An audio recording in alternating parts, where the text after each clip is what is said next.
Voilà, bonjour à tous, c'est mieux avec le son. Comme je disais, pour des raisons de droit à l'image, je ne peux pas avoir le droit de vous afficher en vidéo. J'aurais bien aimé, parce que j'aurais pu avoir vos réactions, je me serais sentie beaucoup moins seule.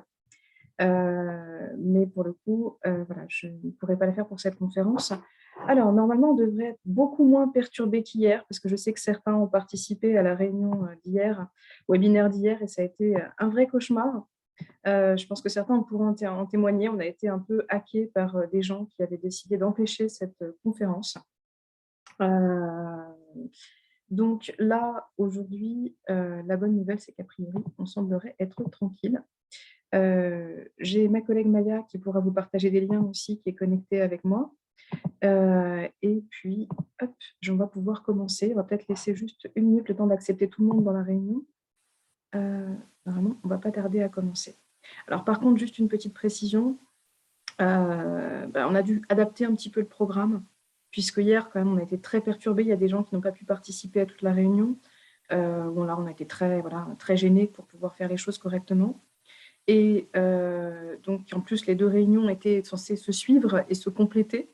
Donc, pour ce faire, ce qu'on a décidé, en fait, c'est de faire un mélange des deux en termes de programme pour que vous ayez vraiment tout le contenu. Donc, certaines personnes ont déjà eu une partie, mais un petit peu perturbée. D'autres personnes n'ont pas encore vu tous les éléments. Donc, aujourd'hui, on va pouvoir ensemble aborder tous ces sujets et je répondrai à vos questions. N'hésitez pas à poser des questions en prenant la parole. Quand justement je donne la parole, parce que c'est vrai qu'on en est beaucoup, c'est mieux qu'à chaque moment, je vais essayer de vous faire participer. Donc déjà, peut-être une première chose, est-ce que tout le monde m'entend correctement?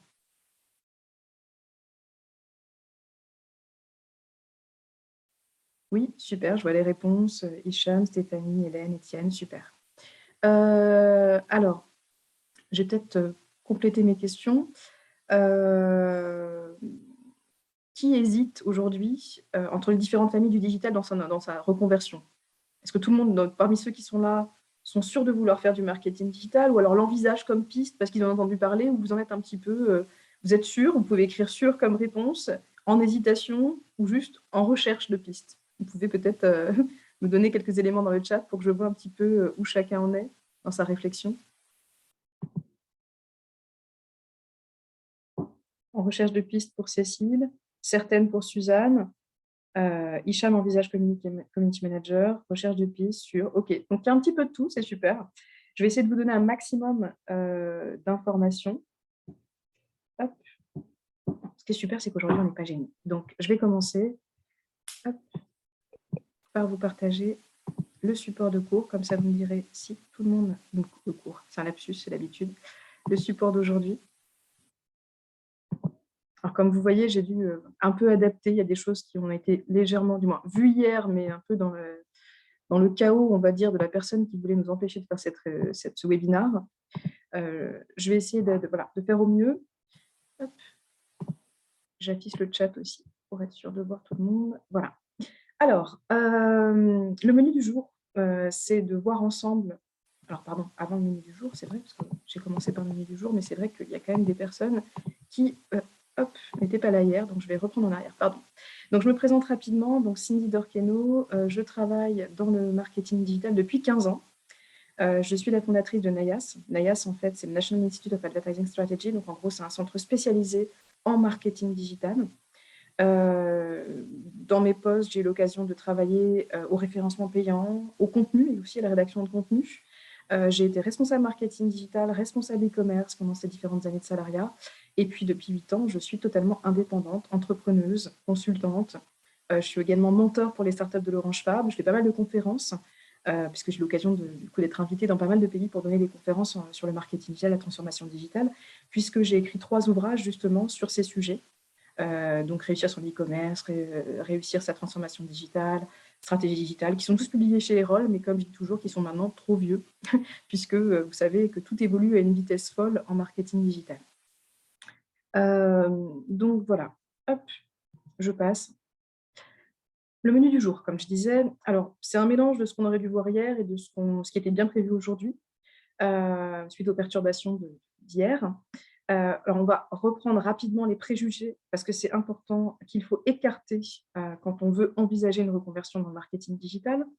Ensuite, on va répondre à la question, est-ce que cette voie est pour moi? parce que même s'il y en a qui sont sûrs, il y a quand même des moyens aussi de vérifier. Parce qu'on peut avoir une certitude, mais c'est bien de, voilà, de pouvoir aussi l'argumenter dans votre dossier si vous devez demander un financement à Pôle emploi, par exemple, ou à un autre acteur. Du coup, il vous demandera de prouver pourquoi vous êtes sûr. Donc, il faudra des éléments de réponse. On verra aussi quelques tips pour bien commencer.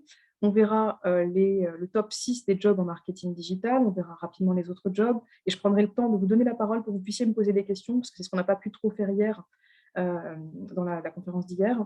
Et puis, on verra encore une fois tous les sujets qui sont importants, c'est-à-dire on verra les conditions d'environnement selon les entreprises dans lesquelles vous allez exercer, les conditions de travail en termes de salaire, d'horaire, parce qu'on n'a pas le même job selon la structure dans laquelle on exerce. Et puis, il y aura quand même beaucoup de conseils aussi sur la recherche d'emploi, parce que c'est un sujet très important, bien sûr, dans une reconversion. C'est la partie clé. Voilà. Alors, concrètement, hop, les préjugés. Sujet essentiel parce qu'on souffre d'énormément de préjugés dans notre famille de métiers.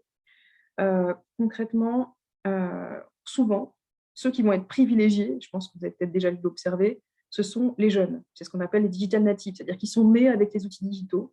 Dès qu'ils ont été en âge de pouvoir en avoir, leurs parents leur ont offert un smartphone. Voilà, donc moi, ce n'est pas mon cas à mon époque, parce que je ne l'ai pas dit, j'ai 38 ans.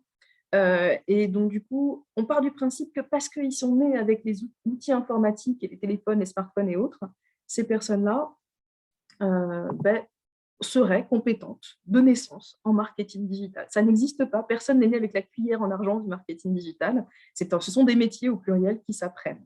C'est une famille de plus de 30 métiers.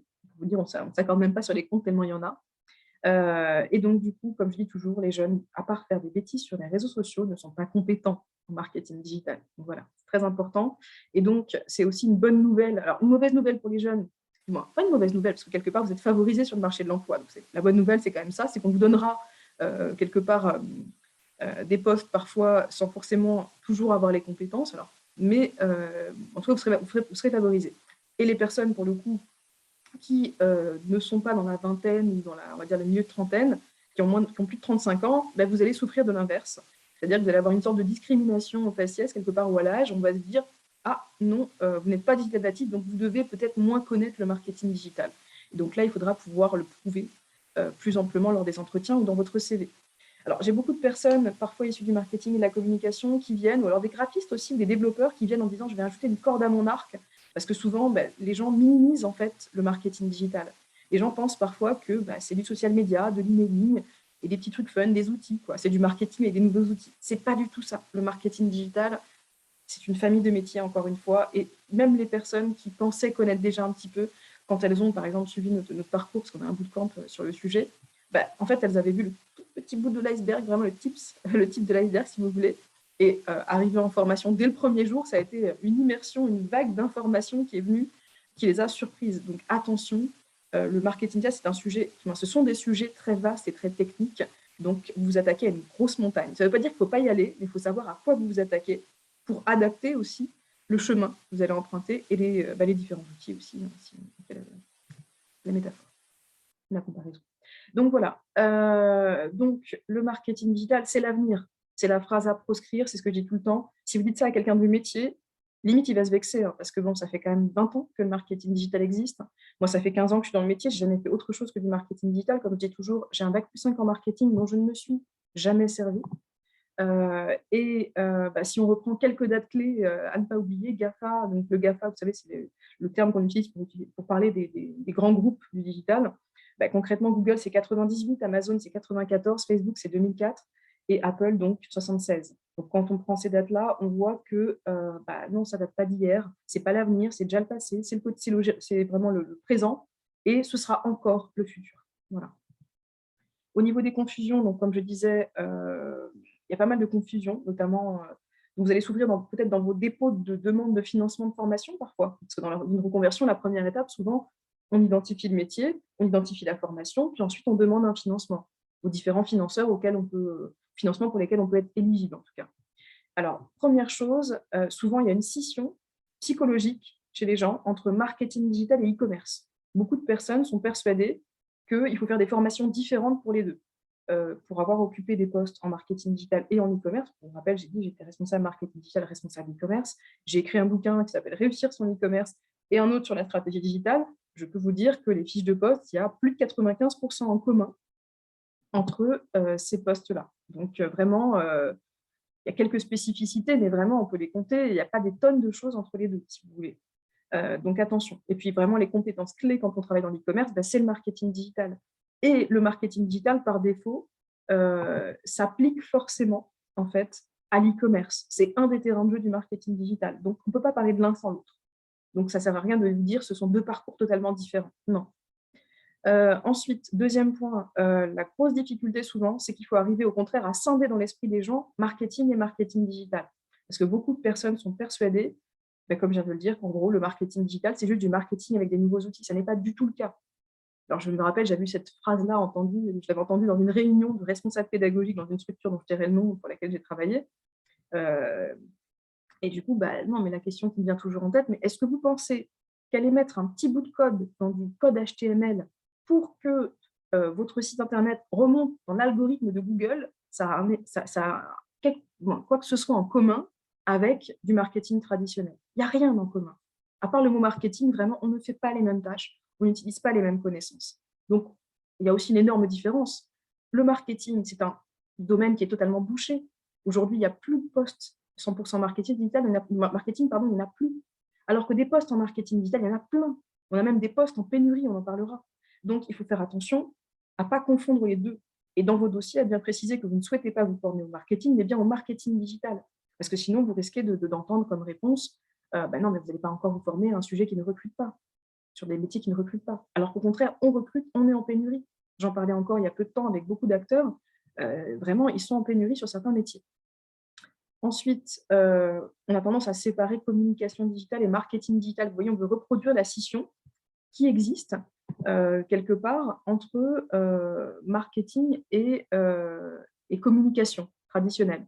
En fait, cette scission, elle n'existe pas en marketing digital puisque justement, ce n'est pas du marketing, ce n'est pas de la communication, c'est du marketing digital. Alors, les synonymes qu'on peut trouver, c'est marketing digital, web marketing, marketing online, e-marketing. Tout ça, ça veut dire exactement la même chose. Ce sont des synonymes, vraiment. Et donc, communication digitale, c'est la même chose. C'est un autre mot pour dire marketing digital. Ce sont les mêmes types d'actions qu'on va utiliser. Ensuite, il y a une question d'Hicham. Est-ce que j'aurais des livres à proposer, à part ceux que j'ai moi-même écrits? Très peu, en toute honnêteté, mais justement, je vais en proposer un tout à l'heure dans la suite de la conférence. Je vais vous donner quelques règles justement pour trier les livres après. Alors justement, on y arrive, ça rejoint exactement la question que vous venez de poser, Hicham. Comment savoir si le marketing digital, c'est pour vous? Parce que c'est une question qu'on peut se poser. Oui, il y a du boulot, on en parle beaucoup, c'est la mode, mais est-ce que ça va me plaire? Alors, je vais vous donner quelques pistes pour pouvoir le creuser ou le confirmer, selon là où vous en étiez dans vos réponses tout à l'heure. Il y a certains qui me disaient « je suis sûre », et pour le coup, vous allez pouvoir quand même vous en assurer.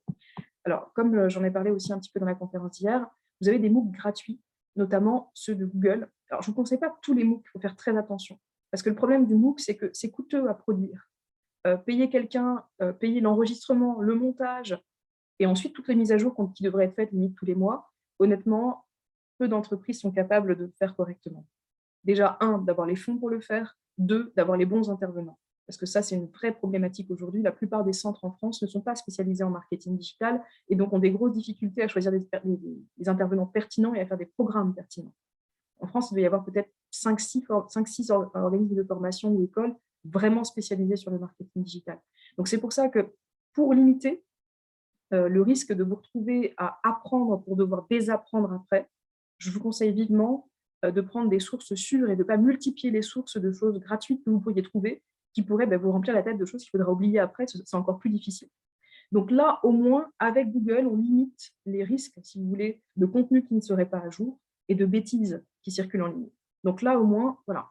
Avec ce MOOC gratuit, vous avez 40 heures de vidéos à consulter qui vous permettent de découvrir. Je le redis, c'est pour découvrir, ça n'est pas pour maîtriser.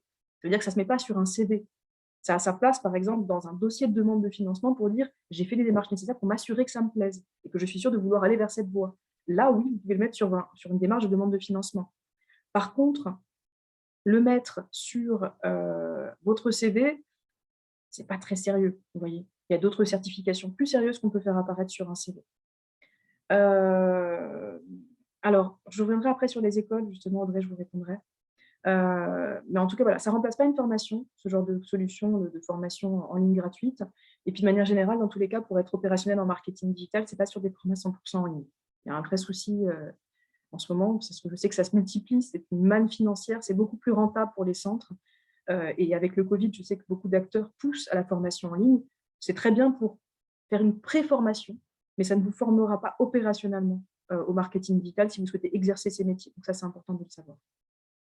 Donc ensuite, hop, oui, même Open Classroom, pour répondre à ça. Donc, les bouquins, c'était la question tout à l'heure de Hicham. Alors, les bouquins, ils ont encore plus de difficultés pour être à jour.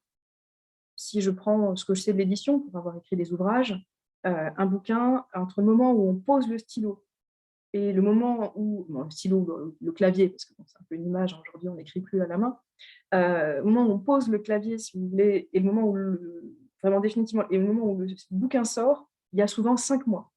Donc déjà, quoi qu'il arrive, il y a 5 mois de retard sur les contenus, en termes de mise à jour de contenu. C'est l'enfer, hein, en tant qu'auteur, on prie pour qu'il n'y ait pas une mise à jour de Google Analytics, Google AdWords, ou Google Ads maintenant ça s'appelle. En tout cas, parce qu'on parfois on met des images, vous savez, des plateformes, mais qui changent tout le temps. Donc c'est un vrai cauchemar. Et puis il y a un deuxième problème en fait avec les bouquins, au-delà de la mise à jour difficile, c'est qu'en fait, on va retrouver le même problème que partout, c'est-à-dire que les éditeurs, aussi connus soient-ils, n'ont pas les capacités, ne sont pas des experts du marketing digital et donc n'ont pas les capacités de différencier en fait si les auteurs sont légitimes ou pas, ou compétents ou pas. Et donc, vous allez trouver beaucoup d'ouvrages en fait, de personnes qui sont des enseignants de métier, mais qui n'ont jamais exercé nos métiers. Et donc, ils vous parlent en théorie de la théorie. Et souvent, il y a des bêtises. Je suis désolée de le dire, je suis quelqu'un de très franc. Hein, je pense que vous allez voir au fur et à mesure de la conférence d'aujourd'hui. Donc, attention, j'ai 2 conseils importants. Le premier, c'est qu'il faut vraiment systématiquement prendre des bouquins qui datent de moins d'1 an. C'est-à-dire, si il y a eu une réédition récente, c'est bon. Sinon, vous n'en prenez pas. Si par exemple, là, on est en 2022, vous pouvez prendre un bouquin qui a été réédité ou sorti en 2021, pas avant. Parce que sinon, vous êtes sûr qu'il y aura du contenu qui ne sera pas à jour. Attention. Deuxième point, prenez le temps de vérifier le parcours des auteurs. Allez sur LinkedIn, vérifiez. Si vous voulez enseignant, ça ne veut pas dire je maîtrise. Regardez s'ils ont vraiment exercé les métiers sur lesquels ils ont écrit. Ça, c'est essentiel dans la vérification. Un bouquin, justement, que je peux vous recommander, parce que je sais que c'est un incontournable du référencement naturel, c'est Olivier Andrieux. Alors, je n'ai pas de part, on ne se connaît même pas personnellement pour vous dire, mais tout le monde le connaît dans le métier. Olivier Andrieux, c'est Monsieur SEO France, si vous voulez, c'est une des références en France. Et il est actif, si vous voulez, sur ces sujets-là. Il a écrit beaucoup d'ouvrages. Par contre, prenez vraiment les dernières éditions. Voilà, c'est la 10e édition 2021-2021. Ça, au moins, vous ne prenez pas trop de risques, vous voyez. Pour revenir sur la question, la remarque de Arrêti. Alors oui, en fait, il y a beaucoup de gens, comme je le disais tout à l'heure, qui vont vouloir différencier communication et marketing digital. Mais en fait, c'est un ensemble de leviers, donc de moyens, qui permettent de développer la clientèle, si vous voulez, d'un site. Il n'y a pas, parce que sinon, ça voudrait dire qu'on mettrait alors limite, qui ressemble le plus à la communication, ce serait les réseaux sociaux qui seraient dans la partie communication. Et puis au final, on aurait tout le reste en marketing digital. Ça n'a pas de sens, puisque les réseaux sociaux font partie du marketing digital. Donc ça, c'est vraiment des concepts, si vous voulez, de marketeurs et de communicants traditionnels qui ont voulu coller les mêmes grilles de lecture. Alors qu'en fait, dans nos métiers, on n'a pas cette logique-là, vraiment. Alors, vous me posez la question, ça s'écrit comment le nom que vous venez de mentionner? Je veux bien que vous me précisiez de quoi vous parlez, parce que là, pour le coup, je ne suis pas certaine. Ah, c'était l'auteur. En fait, il est sur le partage d'écran. Je ne sais pas si vous voyez l'image en dessous. Vous avez les détails en fait, de l'auteur et du titre de un de ses derniers bouquins. Et je vous laisserai aller voir sur les différents sites FNAC et autres pour ces ouvrages. Donc, ensuite, les newsletters.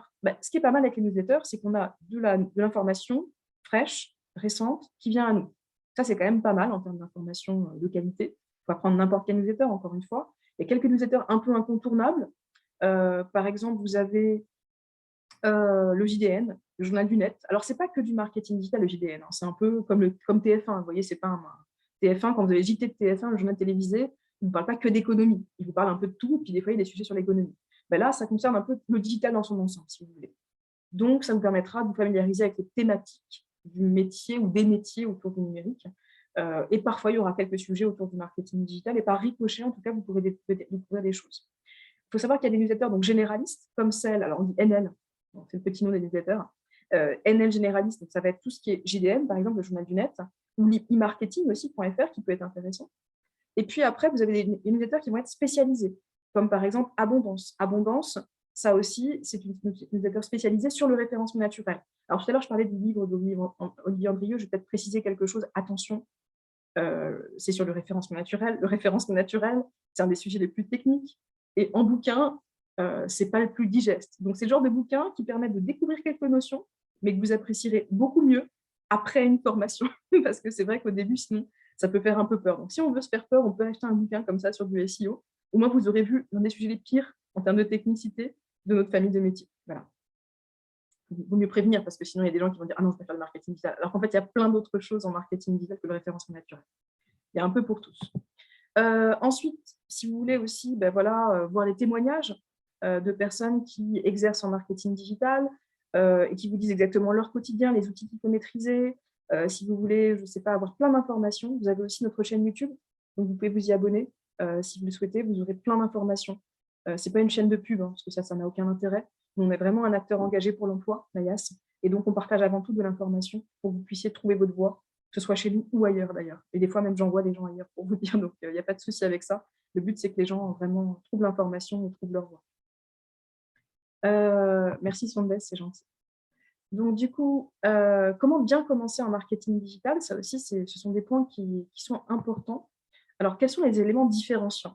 Parce que c'est vrai, maintenant on parle de différenciation. On n'est pas sur l'Eldorado que c'était il y a quelques années. Au début, il n'y avait pas de candidats en marketing digital. Je parlais à 15 ans, personne ne savait qu'on existait.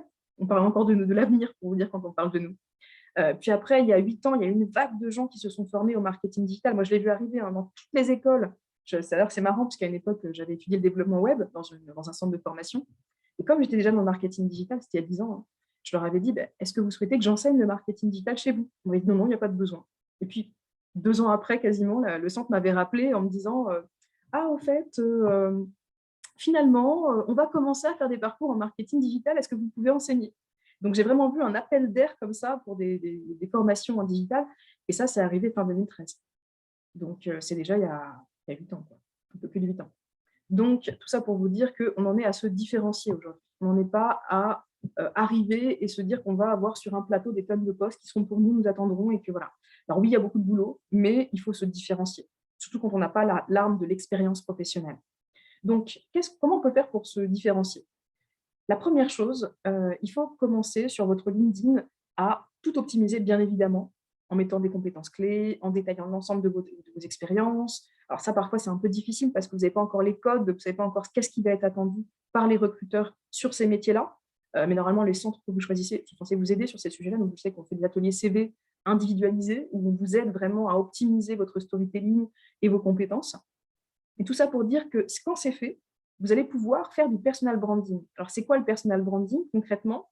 Vous allez pouvoir partager régulièrement des éléments de votre veille sur le marketing digital, parce que c'est ce sur quoi vous souhaitez vous faire remarquer. Mais préalablement, ce que je vous conseille, c'est d'ajouter des DRH, d'ajouter des personnes justement qui sont en situation de recrutement, à des postes de recrutement, si vous voulez, dans les entreprises qui vous intéressent, en tout cas dans un maximum d'entreprises.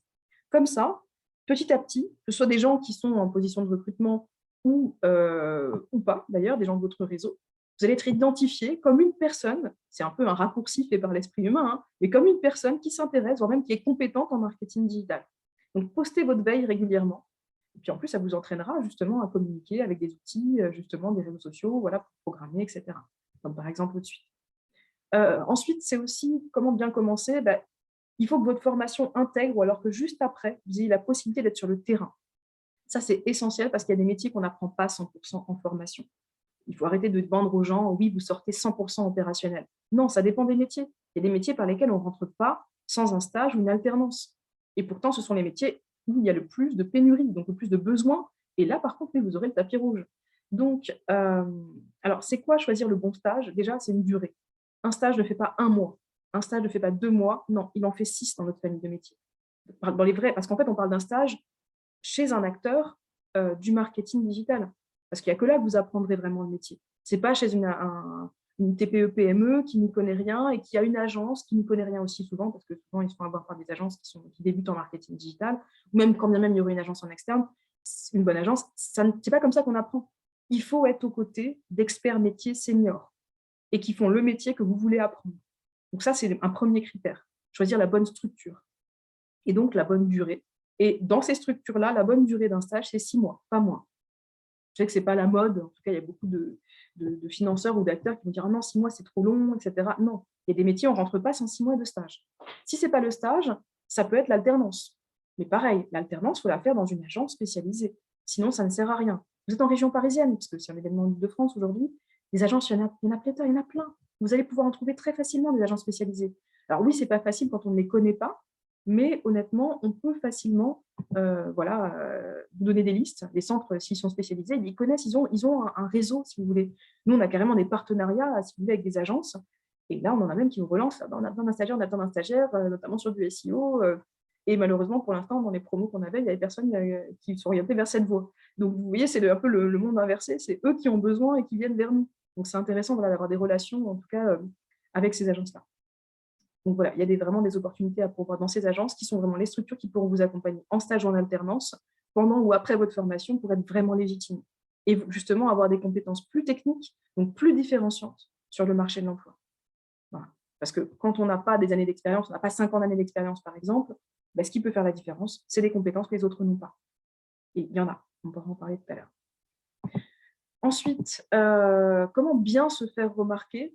Les 3 conditions sine qua non, c'est d'avoir déjà un CV qui corresponde à son LinkedIn, parce que des fois, il y a des gens qui font un beau CV, mais qui n'ont pas mis à jour le LinkedIn, donc ça paraît pas très sérieux. Il ne faut pas faire de faute d'orthographe, bien évidemment, sur votre CV.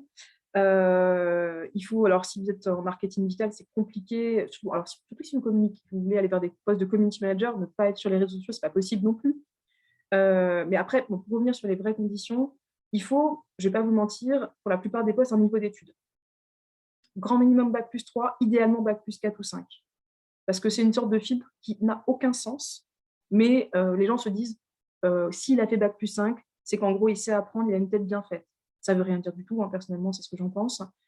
Mais c'est souvent un filtre qui est appliqué sur les offres d'emploi. Donc, le niveau d'études, quoi qu'on en dise, va pouvoir jouer. Deuxième élément, l'expérience, mais ça, quand on commence, on ne peut pas l'inventer. Et troisième élément, les compétences. Et malheureusement, sans vouloir commenter qui quoi, il y a beaucoup de centres qui vont vous donner le niveau d'études sans vous donner les compétences, ou d'autres qui pourront vous donner les compétences mais sans le niveau d'études, parce qu'ils ne sont peut-être pas encore diplômants. Donc aujourd'hui, ce n'est pas simple en fait, d'arriver à atteindre toutes ces conditions.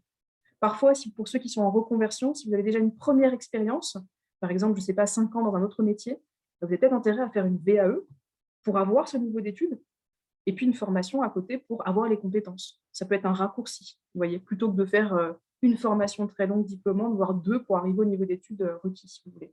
Donc voilà. Un autre conseil, quand vous commencerez en marketing digital, et j'aurais aimé qu'on me le dise, moi, quand j'ai commencé il y a 15 ans, parce que ça m'a coûté cher en entretien, toujours garder les chiffres avant-après. C'est-à-dire que quand vous arrivez en poste, on imagine, vous allez piloter une refonte de site, il faut prendre tous les chiffres avant, c'est-à-dire combien de personnes allaient sur le site et s'en allaient tout de suite, ce qu'on appelle le taux de rebond. Combien de personnes venaient sur le site. En gros, tout ce qui pourrait être mesurable, quantifiable, en termes de ce qu'on appelle les KPI. Alors, les KPI, en fait, c'est les Key Performance Indicators. Donc, en gros, en français, les indicateurs clés de performance. Et donc, du coup, vous les prenez avant, dès que vous arrivez sur le poste, et puis vous les reprenez juste avant de partir. Comme ça, vous aurez des statistiques à mettre sur votre CV, à communiquer en entretien. Parce qu'il y a beaucoup de boulot où on va vous poser la question, et quel était votre impact? Quel était votre rapport? Pourquoi vous prendrez-vous? Il leur faut des chiffres, en fait. Donc, prenez le temps de les noter, parce qu'on oublie tout le temps de le faire, ou quand on le fait, c'est trop tard. On a les chiffres de quand on parle, on a oublié de les prendre quand on est arrivé. Ensuite, alors oui, on oublie, mais vraiment définitivement, faire un site en Wix en disant « Regardez, j'ai mis mon portfolio, regardez, j'ai mis mon CV », mais c'est catastrophique. Wix, en fait, c'est… oui, il y a 2 sociétés qui ont très mauvaise presse dans nos métiers. Il y a Page Jaune, maintenant c'est renommé Solocal, et il y a donc Wix. Donc, Page Jaune, c'est juste parce qu'ils ont des pratiques commerciales très limitées et qui ne font pas vraiment, en tout cas, pas avoir de procès, hein, mais en tout cas, ce qui se dit dans nos familles de métiers, c'est que la qualité de leur prestation n'est pas optimum.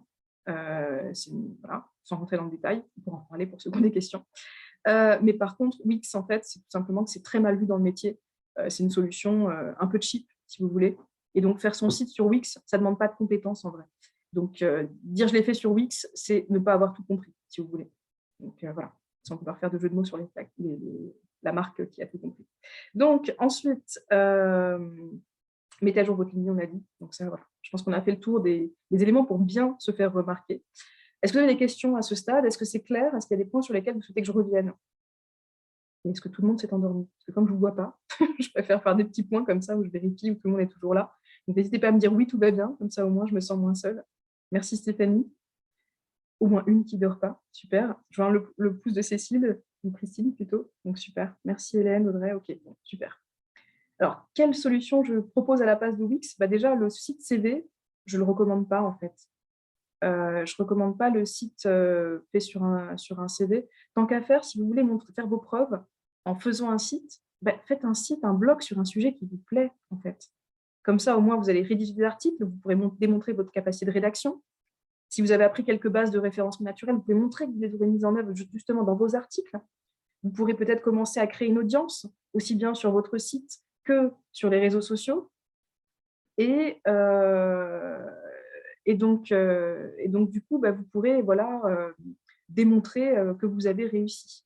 Alors après, je réponds un petit peu, parce que je vois des petites choses qui nécessitent quand même de revenir vers vous. Est-ce qu'on peut intervenir par micro? Oui, quand je donne la parole, n'hésitez pas. Si vous avez une question, vous pouvez allumer votre micro. Pas la caméra, malheureusement, on n'est pas autorisé, mais en tout cas, le micro, il n'y a pas de souci. Et puis ensuite, il y avait donc Erika qui disait « Ce webinaire casse un peu tous ceux auxquels j'ai assisté, Bac+5 lorsqu'on est en reconversion à 40 ans et plus, donc en gros dehors ». Non, pas du tout, au contraire. Parce que justement, ce que j'ai commencé par dire, c'est que le fait de penser que les digital natives sont plus compétents, c'est une bêtise. Donc en gros, j'ai dit que tout le monde avait ses chances en fait au démarrage. Et il y a des gens qui parfois ont le complexe de dire « Moi, j'ai fini mes études il y a longtemps, donc je n'ai pas trouvé ma place parce que je ne suis pas à jour ». Non, mais en fait, les jeunes diplômés, ils sortent, ils ne sont toujours pas compétents non plus. Ça, tout le monde dans le métier le sait. Donc en fait, ce que je voulais vous dire, c'est que vous allez souffrir d'un préjugé, peut-être, mais qu'il faudra justement contrecarrer, anticiper. Donc, c'était plutôt pour vous prévenir. Après, non, sur le CV, le titre, l'âge, non. En fait, c'est justement la mise en avant de vos compétences. Donc, après, c'est tout un travail de storytelling du CV pour arriver à le rendre plus lisible. Et après, Bac+5, oui, ça, c'est un filtre qui est souvent appliqué. Maintenant, est-ce que c'est impossible de trouver un boulot sans un Bac+5? Non. Est-ce qu'il y a des moyens d'avoir un Bac+5 quand on a déjà travaillé avant? Oui. Et si vous voulez, on pourra en reparler en dehors de cette conférence, il n'y a pas de souci. J'ai déjà notamment fait partie des jurys de BAE, donc je sais bien comment ça fonctionne. Ensuite, donc, choisir le bon avion. Alors ça, je vais essayer d'en parler brièvement, parce que le but, ce n'est pas d'être jugé parti, c'est vraiment de donner des éléments de comparaison. Donc, concrètement, le bon avion, c'est quoi? Déjà, la formation, c'est un avion, ce n'est pas la destination. Donc, moi, ce qui me perturbe parfois, c'est quand les gens n'ont pas été voir les offres d'emploi, vérifier l'ensemble des compétences avant de choisir leur formation. On commence par définir la destination et ensuite on prend l'avion. On est d'accord sur le principe, c'est souvent ce qu'on fait pour nos vacances. Faites-le aussi pour votre avenir professionnel, en fait, pour la suite de votre carrière. Donc, déjà, on commence par réfléchir au format. Il y a 3 formats qui existent en France aujourd'hui, même dans le monde. Vous avez un format présentiel qu'on connaît tous, qui est le format traditionnel. Vous avez un format distanciel, donc ce qu'on appelle l'e-learning. Et puis, entre les deux, vous avez le blended learning, qui est un mélange de distanciel et présentiel. Alors, nous, on propose les 3 formats. Mais attention, il faut être transparent sur l'objectif de ce à quoi correspond, ce à quoi mène, on va dire, l'objectif que servent, on va dire, servent ces différents formats. Donc, première chose, quand vous voulez être opérationnel pour faire ou faire faire en marketing digital, donc en gros opérationnel ou manager, il faut faire du présentiel de préférence. Mais si vous vous trouvez trop loin et que vous allez passer trop de temps dans les transports, vous êtes 1h30 aller-retour, et que ça n'est pas compatible avec votre logistique, on va dire familiale, dans ces cas-là, on peut envisager du blended learning, qui peut être un bon compromis. C'est-à-dire que dans le distanciel, on va mettre beaucoup d'accompagnement, en tout cas nous, c'est ce qu'on fait, et beaucoup de live, c'est pas le distanciel, il ne faut pas que ce soit juste des PDF, ça, c'est pas de la formation. Le distanciel, c'est pas censé être que des vidéos à voir avec personne qui vous répond. Il faut un maximum de live, en fait, pour que vous puissiez échanger et reproduire l'expérience de formation en présentiel. Ensuite, la chose qu'on va faire, c'est que le présentiel va venir, en fait, compléter tout ce qui n'aura pas pu être fait en distanciel. Aujourd'hui, par exemple, nous, on ne certifie pas 100% en ligne. On certifie en blended learning et on certifie en présentiel, qui reste le meilleur format. Et le 100% en ligne, à quoi ça correspond? En fait, ça peut très bien servir un objectif, par exemple, de théorie. Je souhaitais apprendre juste la théorie, les bases. Là, ça marche. pour un format scolaire, c'est parfait le 100% en ligne. Ce n'est pas le meilleur format parce qu'on apprend toujours mieux, on est moins distrait quand on est en classe et quand les autres posent des questions à notre place. Mais la théorie, on peut tout à fait atteindre le niveau théorique avec une formation en ligne. Par contre, quand on veut savoir faire ou faire faire, ce n'est pas possible. Donc, la théorie, ça marche très bien, par exemple, pour un manager commercial qui veut juste comprendre ce que racontent les gens du marketing digital. Ça marche. Mais si vous voulez exercer en marketing digital, vraiment, je vous conseille vivement, venez en présentiel. Pourtant, ce n'est pas le plus rentable pour les centres. Donc, c'est vraiment pour un souci de qualité que je vous dis, je vous en parle.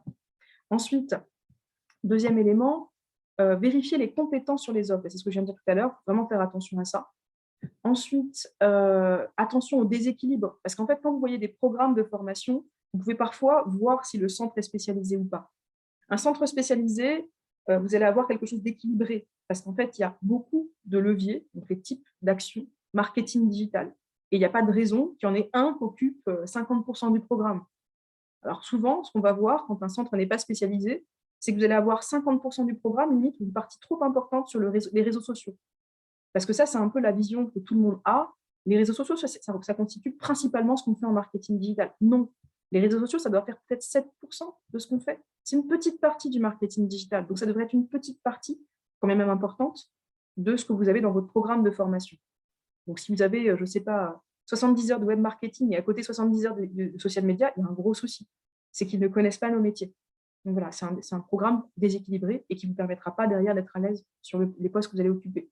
Sauf si vraiment vous voulez être community manager et au ce cas-là, si vous avez fait une petite découverte web marketing et on va dire 1000 accents sur la partie social media, ce sera peut-être pertinent.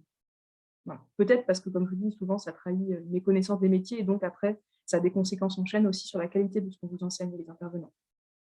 Ensuite, éviter les approches trop théoriques et trop scolaires parce que le marketing digital est une matière pratique.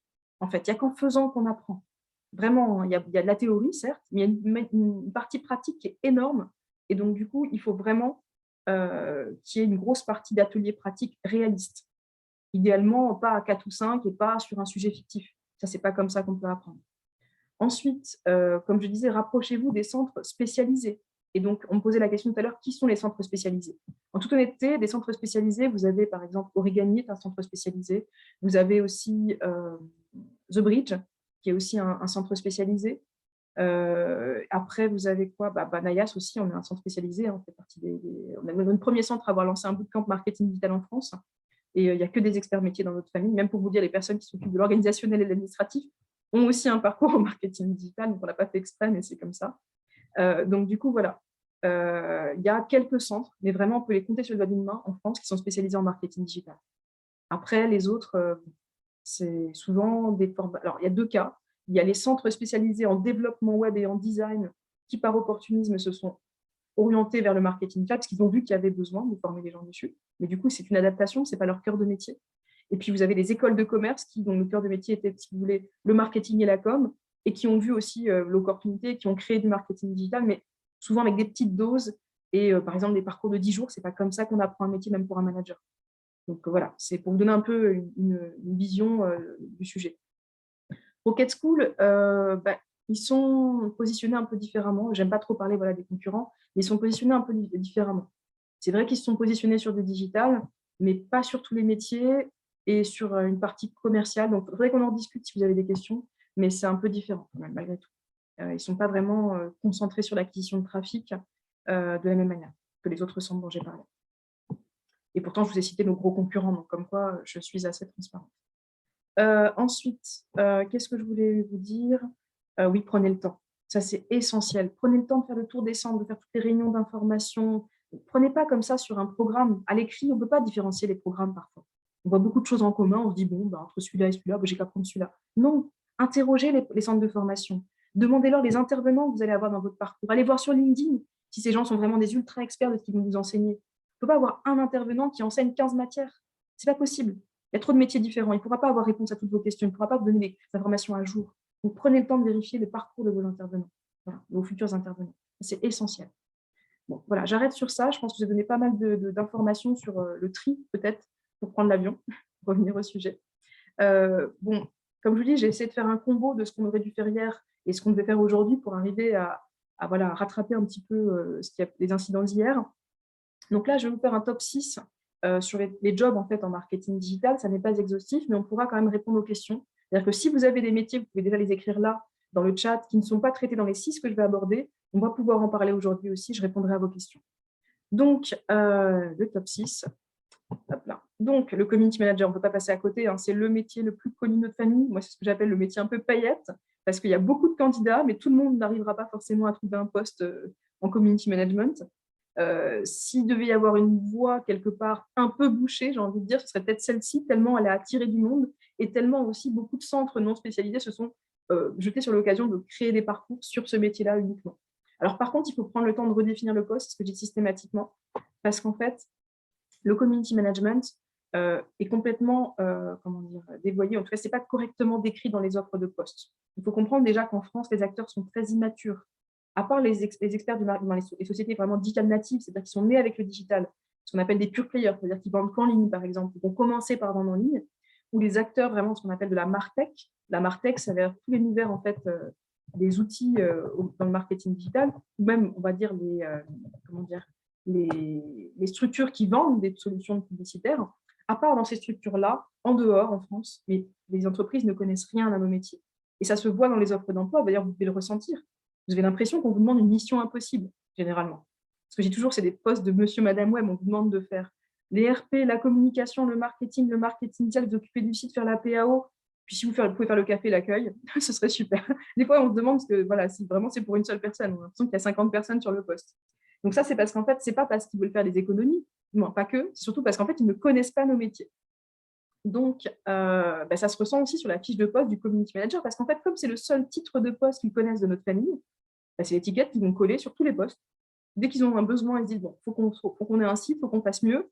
Bon, on va recruter un community manager, parce que c'est le seul mot qu'ils connaissent, et puis après, ils mettent tout ce qu'ils peuvent mettre dedans qui concerne le site ou la communication digitale ou le marketing digital. Donc, ça donne des postes un peu improbables. Mais en fait, en vrai, pour redéfinir le poste, comme je dis toujours, le community manager ne fait que du social media normalement.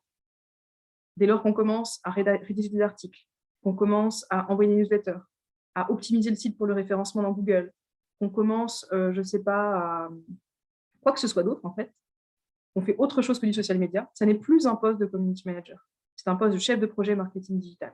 Donc attention. Il y a beaucoup de postes à pourvoir, mais beaucoup de candidats, forcément, avec les éléments que je viens d'expliquer, des salaires très aléatoires, des bons salaires comme des très mauvais salaires, ça dépend des structures, ça dépend des régions aussi. Parce qu'attention, vous êtes aujourd'hui en Île-de-France, mais si vous envisagez de notamment déménager en province, il faut savoir que les salaires sont plus bas. Le coût de la vie aussi. Mais en tout cas, il faut l'anticiper. Parce que si vous arrivez avec des prétentions salariales d'Île-de-France, vous risquez d'être déçu ou de ne pas rencontrer votre public, votre employeur. Ensuite, the graphic touch. Alors bon, ce n'est pas pour parler anglais, c'est juste pour dire concrètement qu'avec des compétences graphiques, vous pourrez aussi faire la différence. Donc là, je parle notamment aux personnes qui étaient peut-être directrices artistiques ou en tout cas graphistes. Ça peut être une bonne transition parce qu'en fait, il y a besoin de création graphique aussi en community management puisqu'on publie beaucoup de posts. Alors, par contre, si vous n'êtes pas graphiste, ce n'est pas grave non plus. Il y a des outils comme Canva qui existent, qui sont très utiles pour arriver justement à produire des visuels tout à fait beaux, voire même avec des petites animations. Ça a l'air très pro, alors qu'en fait, vous n'avez pas fait grand-chose, si ce n'est modifier un peu la couleur et le texte, quoi. Donc, il y a des outils qui existent pour ça. Maintenant, le vrai élément de différenciation, comme je dis toujours, c'est le social media advertising. Donc, en gros, c'est la publicité sur les réseaux sociaux, parce que c'est un peu plus technique, un peu plus complexe, et du coup, il y a beaucoup moins de monde qui la maîtrise. Il y a beaucoup de gens qui font que du social media naturel, qui ne font pas de social media payant. Et pour autant, une marque est invisible sans faire de publicité. Alors, il y a une question de Suzanne, comment s'appelle le logiciel pour le graphisme? Alors, bon, dans les anciennes boîtes qui ne sont pas au courant des outils utilisés aujourd'hui, on parle beaucoup de Photoshop, qu'on vous demandera souvent. Alors oui, il faudra peut-être faire une petite initiation dans votre formation à Photoshop, mais je vous souhaite vivement de ne pas travailler uniquement sur ça, parce que le meilleur outil, le meilleur ami du community manager qui n'est pas graphiste, c'est Canva. Voilà.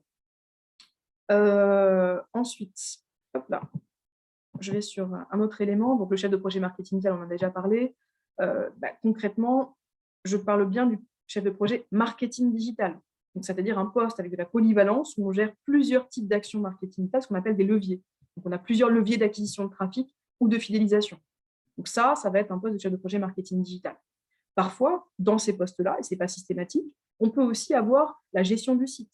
C'est-à-dire si le site, on doit faire une refonte, c'est aussi nous qui allons porter ce projet, en faisant le cahier des charges, donc le document contractuel avec tous les éléments qu'on attend, et en faisant la recette, c'est-à-dire qu'en vérifiant qu'il est bien conforme, on teste, à ce qui avait été commandé.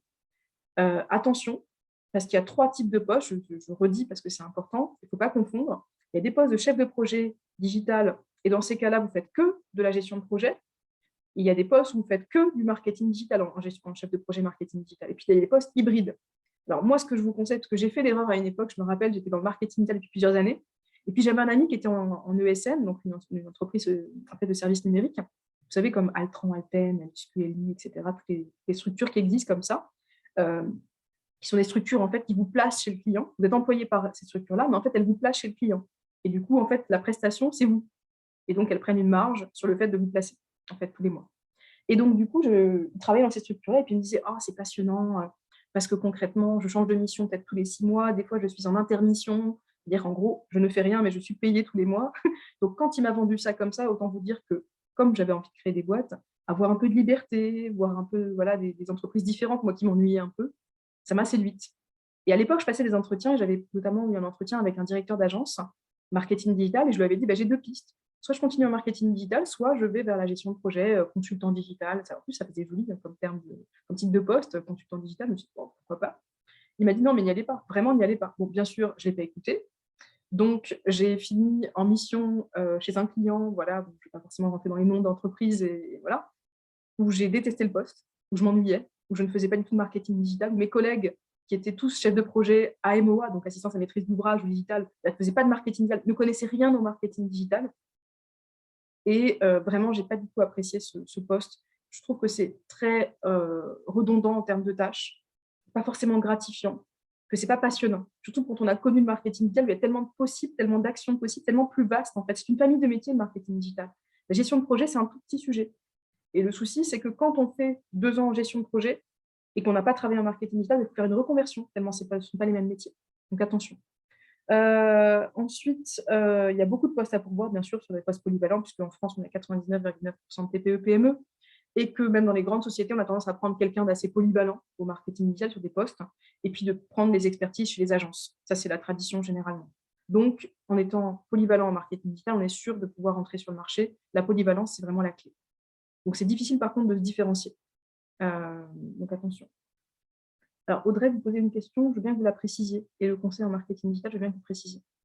Et les salaires, par contre, sur les chefs de projet marketing digital sont très variables. Ça va dépendre vraiment du secteur d'activité de l'entreprise. Ça, c'est voilà, vraiment faire au cas par cas.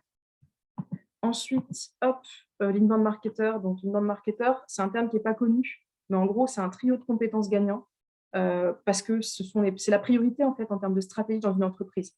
En stratégie digitale, généralement, quand on n'a pas beaucoup d'argent avec une entreprise, on commence toujours par déjà améliorer le référencement naturel. Parce que, alors, on n'a peut-être pas l'expertise en interne, on peut peut-être avoir un peu de conseils, on peut peut-être trouver de l'information, mais c'est plus jouable, si vous voulez, que d'autres actions. Donc déjà, améliorer le référencement naturel. Alors oui, SEO, je n'ai pas expliqué ce que c'était. SEO, c'est Search Engine Optimization. Donc, j'optimise mon site pour qu'il remonte le plus haut possible dans Google gratuitement. Ensuite, le social media, bien évidemment, et le contenu. Donc, la rédaction de contenu, le contenu sous toutes ses formes. Parce que le contenu, ça n'est pas que de la rédaction d'articles. Ça peut être du podcast, ça peut être de la vidéo, ça peut être du livre blanc. Donc, vous savez, en gros, c'est une sorte de livre en ligne PDF qui fait 15 pages, par exemple, ou moins, ou plus, ça dépend. Donc, il y a plein de choses qui existent en contenu. Et tout ça pour dire que ces 3 compétences sont vraiment très liées pour une très bonne raison. C'est qu'en fait, déjà, quand vous écrivez du contenu, il doit forcément être optimisé pour les moteurs de recherche, parce que c'est la base du référencement naturel.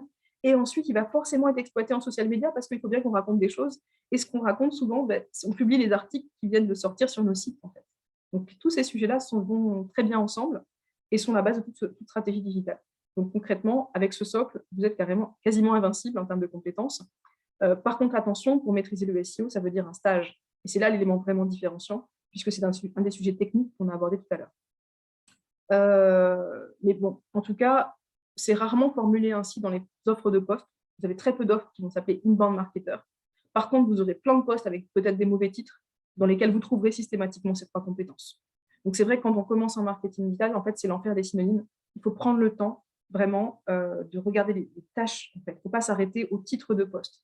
Vous mettre des alertes sur les tonnes de synonymes pour arriver à avoir toutes les informations, toutes les offres de poste. Sinon, vous passerez à côté de plein d'offres. Et c'est d'ailleurs pour ça que certains financeurs parfois disent « Mais non, je ne constate pas qu'il y ait du boulot dans ces métiers-là. » En fait, c'est souvent qu'ils n'ont pas les synonymes. de nos postes, tout simplement, et donc qui ne voient pas l'ensemble des offres qui sont en fait proposées. Alors, il y avait une question d'Audrey, c'était par exemple Capgemini pour conseiller sur la transformation digitale. Alors, la transformation digitale, on n'est même pas sur du marketing digital, attention. Le CRM rentre bien dans le marketing digital, l'e-commerce également. Capgemini, je sais qu'ils ont aussi une vision sur la partie SEO, notamment il y a une ancienne de l'AIAS qui travaille.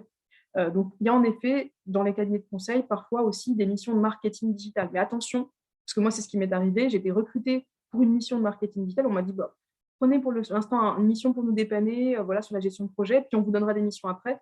Et puis, en fait, après avoir rediscuté avec mon chargé de mission, qui est en fait un commercial qui n'est pas un RH dans ces structures-là, ben, en fait, j'ai compris dans la discussion qu'il ne savait pas ce que voulait dire marketing digital, comme beaucoup. Et donc, en fait, il n'avait aucune mission pour moi. Donc, il faut vraiment faire attention, aller dans un cabinet qui a des missions en marketing digital et le vérifier en amont, plutôt que de faire confiance sur le fait qu'on vous mettra plus tard sur une bonne mission. Parce que ça, une fois que vous êtes rentable et placé, on n'a pas envie de vous déplacer. Ça, c'est la règle souvent dans les ESN. Alors, Nelly pose une question. Quelle priorité demander quand il faut être polyvalent? Création de site, rédaction web, web design. Alors déjà, la création de site, on est sur un autre métier. Sur une autre famille de métiers, on est sur les métiers du développement. Quand on est marketeur digital, on ne fait pas de site, on ne crée pas de site. Au pire, on peut mettre à jour des articles, les mettre en ligne, mais on n'est pas des développeurs. Donc, c'est hors dehors de notre famille de métiers. Ensuite, la rédaction web, c'est bien dans notre famille de métiers. Donc ça n'a pas de souci. Et le web design, ce n'est pas dans notre famille de métiers, c'est dans les métiers du design. Donc là aussi, ce sera une autre formation, c'est un autre parcours. Donc, quand on dit polyvalence en marketing digital. Donc, par exemple, référencement naturel, social media, contenu, donc rédaction web, par exemple. Ça peut être aussi du référencement payant, ça peut être de la publicité payante, notamment sur le display, des bannières publicitaires. Ça peut être aussi de l'emailing. Il y a tellement d'actions, en fait, il y a tellement de champs, on va en parler encore un peu après. Il y a plein d'actions différentes, en fait, et plein de connaissances à maîtriser en marketing digital avant d'aller s'aventurer dans d'autres familles de métiers. Ensuite, la question, c'était content égal pour l'interrogation, rédaction web, création visuelle. Alors, en fait, quand on parle rédaction de contenu ou rédaction web, on est sur la rédaction, il n'y a pas de mystère.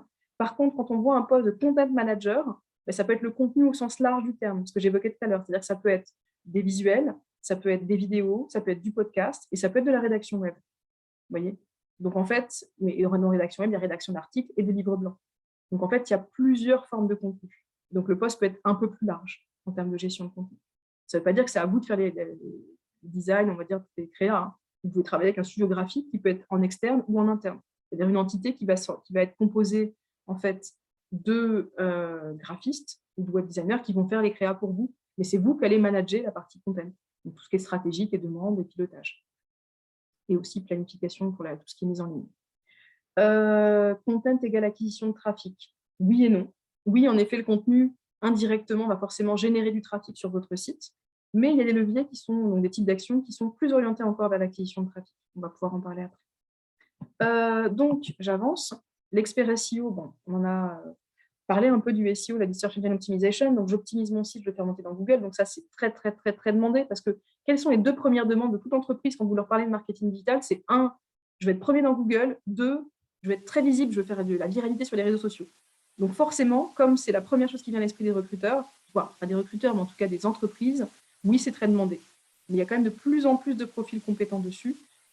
Du moins compétents, qui se forment dessus. Compétent, c'est encore autre chose, parce que sans avoir fait de stage, on ne peut pas être compétent sur ce genre de sujet, ou alors il faut beaucoup d'aller d'autodidacte, si vous voulez, du développement de compétences autodidactes pour y arriver. Par contre, attention, c'est un métier très technique, j'insiste sur ce point, parce que même si on ne développe pas, on va être les mains dans le code, et on va être les mains dans la technique pour vérifier que le site peut être parcouru notamment par les petits robots de Google, vous voyez, que le site soit indexable. Indexable, ça veut dire que je peux mettre dans l'armoire de Google pour que ça puisse remonter pour que quelqu'un tape une demande, un mot-clé. Donc attention. Ensuite, une compétence différenciante, oui, puisqu'il y a la barrière du stage et la barrière de la technicité, la barrière de la technique, on va dire. Et par contre, si vous arrivez à la passer, vous faites votre stage, par contre, vous aurez un très bon salaire assez rapidement. Pas au démarrage si vous bossez en agence, mais après, oui. Ensuite, alors il y a une question d'Audrey. Pour évoluer vers des postes de responsable marketing, tu conseilles quel poste parmi le panel que tu présentes? Par définition, en fait, on peut commencer par un poste opérationnel. Et puis, à terme, on peut commencer à intégrer du management et après, on peut prendre un poste de responsable dans le domaine, si vous voulez. Mais idéalement, les meilleurs responsables sont ceux qui ont commencé par de l'opérationnel. Arriver tout de suite manager, je ne vous le souhaite pas forcément. Je ne vous souhaite pas forcément. Alors, si vous êtes déjà responsable marketing, c'est logique. Mais par contre, si vous étiez comment dire, vous sortez d'une grande école, vous faites un complément de formation marketing digital, vous dites bon, c'est bon, je veux prendre un poste de manager, c'est mieux d'avoir exercé dans le métier. Sinon, vous ne serez pas vraiment légitime à votre poste, pas vraiment suffisamment compétent. Donc voilà. En ayant fait responsable marketing avant, bah, oui, concrètement, c'est ajouter la partie marketing digital et puis après, prendre directement un poste de responsable marketing digital ou 100% marketing digital. C'est plus difficile 100% marketing digital par contre, parce que vous êtes moins légitime, parce que votre expérience marketing, normalement, elle compte pour 0. Donc en gros, vous pouvez la valoriser qu'auprès d'une entreprise qui a une méconnaissance du marketing digital. Mais je pourrais y revenir après s'il y a des questions. Après, non, quand vous avez déjà des responsabilités managériales, en fait, vous étiez déjà responsable marketing, reprendre au début du marketing digital, c'est-à-dire au poste sans responsabilité, vous pouvez le faire. Mais c'est vrai que ce ne sera pas lisible de la part des RH. Par contre, ça peut être intéressant de faire une pause pour faire un stage, malgré tout, et ensuite, avec une expertise différenciante, de vous repositionner comme manager. Et là, vous serez plus légitime et vous pourrez faire la différence. Le stage, c'est vraiment un outil pour tout le monde. Ce n'est pas que pour les gens qui ont 20 ans. Au contraire, c'est ce qui permet à des reconversions d'être vraiment crédibles aussi. Et surtout d'avoir des compétences que les autres n'ont pas. Donc, de passer devant des gens qui ont plus d'années d'expérience. Expert SEA. Donc, SEA, c'est Search Engine Advertising. Donc, en gros, je fais de la pub sur les moteurs de recherche. Vous savez, les 4 premiers liens où il y a écrit annonce dans Google. Donc, à une époque, ça s'appelait autrement. On parlait de Search Engine Marketing. Donc, certaines personnes utilisent encore ce terme. Mais le mot qui prime aujourd'hui, c'est quand même Search Engine Advertising. On peut aussi parler de PPC, qui veut dire Paid Per Click. Vous voyez, quand je vous dis qu'il y a des synonymes. On parle aussi de liens sponsorisés. Et puis, quand on fait un gros raccourci en abus de langage, on parle de Google AdWords, qui n'est même plus d'ailleurs le nom actuel de l'outil, qui maintenant s'appelle Google Ads. Vous voyez, quand on veut rentrer dans une poupée russe, on peut y aller, sur nos métiers. C'est juste un petit exemple. Et pareil, le référencement naturel, tout à l'heure, en fait, il y a des synonymes. Il y a référencement organique, référencement gratuit. Après, on peut avoir en anglais, du coup, SEO, Search Engine Optimization. Voilà, il y a plein de termes qu'on peut trouver autour des différents métiers. OK. Donc, du coup, pour le référencement payant, alors c'est un métier, comme je dis toujours, qui cumule toutes les tares parce qu'il faut aimer la sémantique, l'Excel, les chiffres. Donc, déjà, première grosse barrière, on n'est pas formaté comme ça. Tout le monde n'aime pas les mots et les chiffres. Beaucoup sont allergiques aux chiffres. Ensuite, ou aux mots d'ailleurs, l'orthographe. Deuxième chose, on peut avoir, comme deuxième tare, on va avoir la barrière du stage, parce que là, il n'y a pas l'option autodidacte, c'est que par le stage. Et troisième grosse barrière, la frustration en formation. C'est le sujet qui se prête le moins à la formation. Donc, ça veut dire que vous ressortez avec 10% de compréhension. Et ça, c'est en ayant fait beaucoup de pratiques. C'est très décevant. Même la première, je pense, c'est une de mes passions de référencement payant, j'adore ça. Mais ça ne se transmet pas correctement en formation. Il n'y a qu'en stage où on est en situation réelle, on dépense de l'argent tous les jours, on optimise avec l'expert à côté, et surtout sur plusieurs comptes réels. Parce que c'est vraiment beaucoup d'argent qui doit être dépensé pour pouvoir vraiment apprendre. Donc, ce n'est pas jouable en formation, quel que soit le centre. Donc, c'est pour ça que le stage est obligatoire. Et c'est pour ça que ça constitue une énorme barrière, toutes ces barrières que je viens de citer, qui font qu'il y a très peu, vraiment encore aujourd'hui, d'experts en référencement payant. Il y a une pénurie, alors que c'est un très bon salaire et que pour le coup, il y a vraiment beaucoup de postes à pourvoir. D'ailleurs, je rappelle toujours quelques chiffres utiles. C'est le premier budget aujourd'hui publicitaire en France, le référencement payant. C'est-à-dire que déjà, le digital au total passe devant la télé, devant la radio, devant la presse depuis 2015. Mais en plus, parmi les différents sujets on va dire de la publicité digitale, le premier, ça reste justement le référencement payant. Alors, il y a Sondes qui pose une question. Le métier de consultant, expert SEO SIA est bien recherché dans quel type d'entreprise? Alors, expert SEO SIA, vous allez trouver ça en agence, vous allez trouver ça aussi en grandes entreprises, ou parfois aussi en start-up. Mais après, dans tous les cas, c'est là où ça peut être intéressant, c'est que ça peut être aussi tout simplement l'élément différenciant pour ce que j'appelle un profil hybride. Parce qu'en fait, sur le marché du travail, ce que je dis toujours, c'est que vous avez 98% de gens qui sont des généralistes. C'est des gens qui maîtrisent à peu près tout, plus ou moins, sauf le référencement naturel ou payant. Et puis après, donc, vous avez un pourcentage ridicule de gens qui maîtrisent le référencement naturel ou payant, et encore plus sur le référencement payant. Et donc, du coup, si vous voulez rester sur un poste polyvalent de responsable marketing digital, ou alors même sur un poste de chef de projet marketing digital, le fait de faire un stage pour mettre le tampon officiel, hop, je maîtrise, ou en tout cas, je ne suis pas loin de maîtriser le référencement naturel ou payant, du coup, derrière, en postulant, en ayant cette double casquette, c'est-à-dire je suis généraliste, mais en même temps, j'ai une expertise, bah là, par contre, vous passez au-dessus des autres candidats. Donc, c'est pour ça que, en fait, vous pouvez, avec ces compétences-là, aussi exercer et encore plus facilement trouver un poste dans tout le reste des structures. Parce que c'est ce qui va vous faire passer au-dessus de la mêlée, concrètement. Voilà. Est-ce que j'ai répondu à votre question, Sondès? Est-ce que c'était clair? Ok, super. Alors, l'expert analytics, ben là, c'est un peu à l'opposé de ce qu'on vient de dire, parce que oui, il y a des postes en agence et en grande entreprise, mais par contre, ce n'est pas l'élément différenciant. C'est pas ce que quand vous parlez avec des entreprises, ils ne vont pas vous dire « Ah oui, je cherche quelqu'un vraiment d'expert sur analytics ». Non, ce n'est pas leur premier besoin, en fait. Je ne dis pas que ce n'est pas important. Les web analystes, c'est essentiel. On ne peut pas faire sans. Parce que ce qui fait la différence, c'est pourquoi l'image que j'ai montrée là, vous savez, sur les budgets, la raison pour laquelle tous les budgets sont en train de glisser vers le digital, c'est parce qu'il y a des grosses différences. Déjà, de 1, on peut mieux cibler les gens.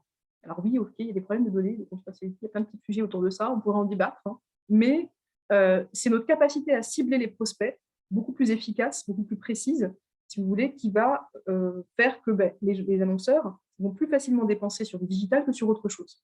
Parce que si on cible mieux, du coup, on a plus de chiffre d'affaires derrière, donc on a un meilleur ROI, si vous voulez. On peut cibler et on peut traquer. C'est-à-dire qu'on peut vraiment dire, c'est vraiment telle pub qui a donné tant d'argent. Et elle n'était pas bien parce que c'était ce point-là. Vous voyez, j'envoie un emailing pour faire de la pub, ça m'a coûté tant. J'ai un mauvais taux d'ouverture, je sais qui sont les coupables. Peut-être que c'est la stratégie, peut-être que c'est l'objet, c'est le titre qui apparaît dans le mail avant d'ouvrir. Peut-être que c'est mon pré-header, la petite ligne qui est juste avant que vous voyez l'aperçu du début du mail. Mais en tout cas, il y a des coupables vraiment tout désignés. Par contre, chez une pub télé, ça devient, maintenant la télé commence aussi à rentrer dans le digital parce qu'avec tous les replays et toutes les solutions, ça commence à revenir un peu vers nous. On va peut-être prendre l'exemple de la presse.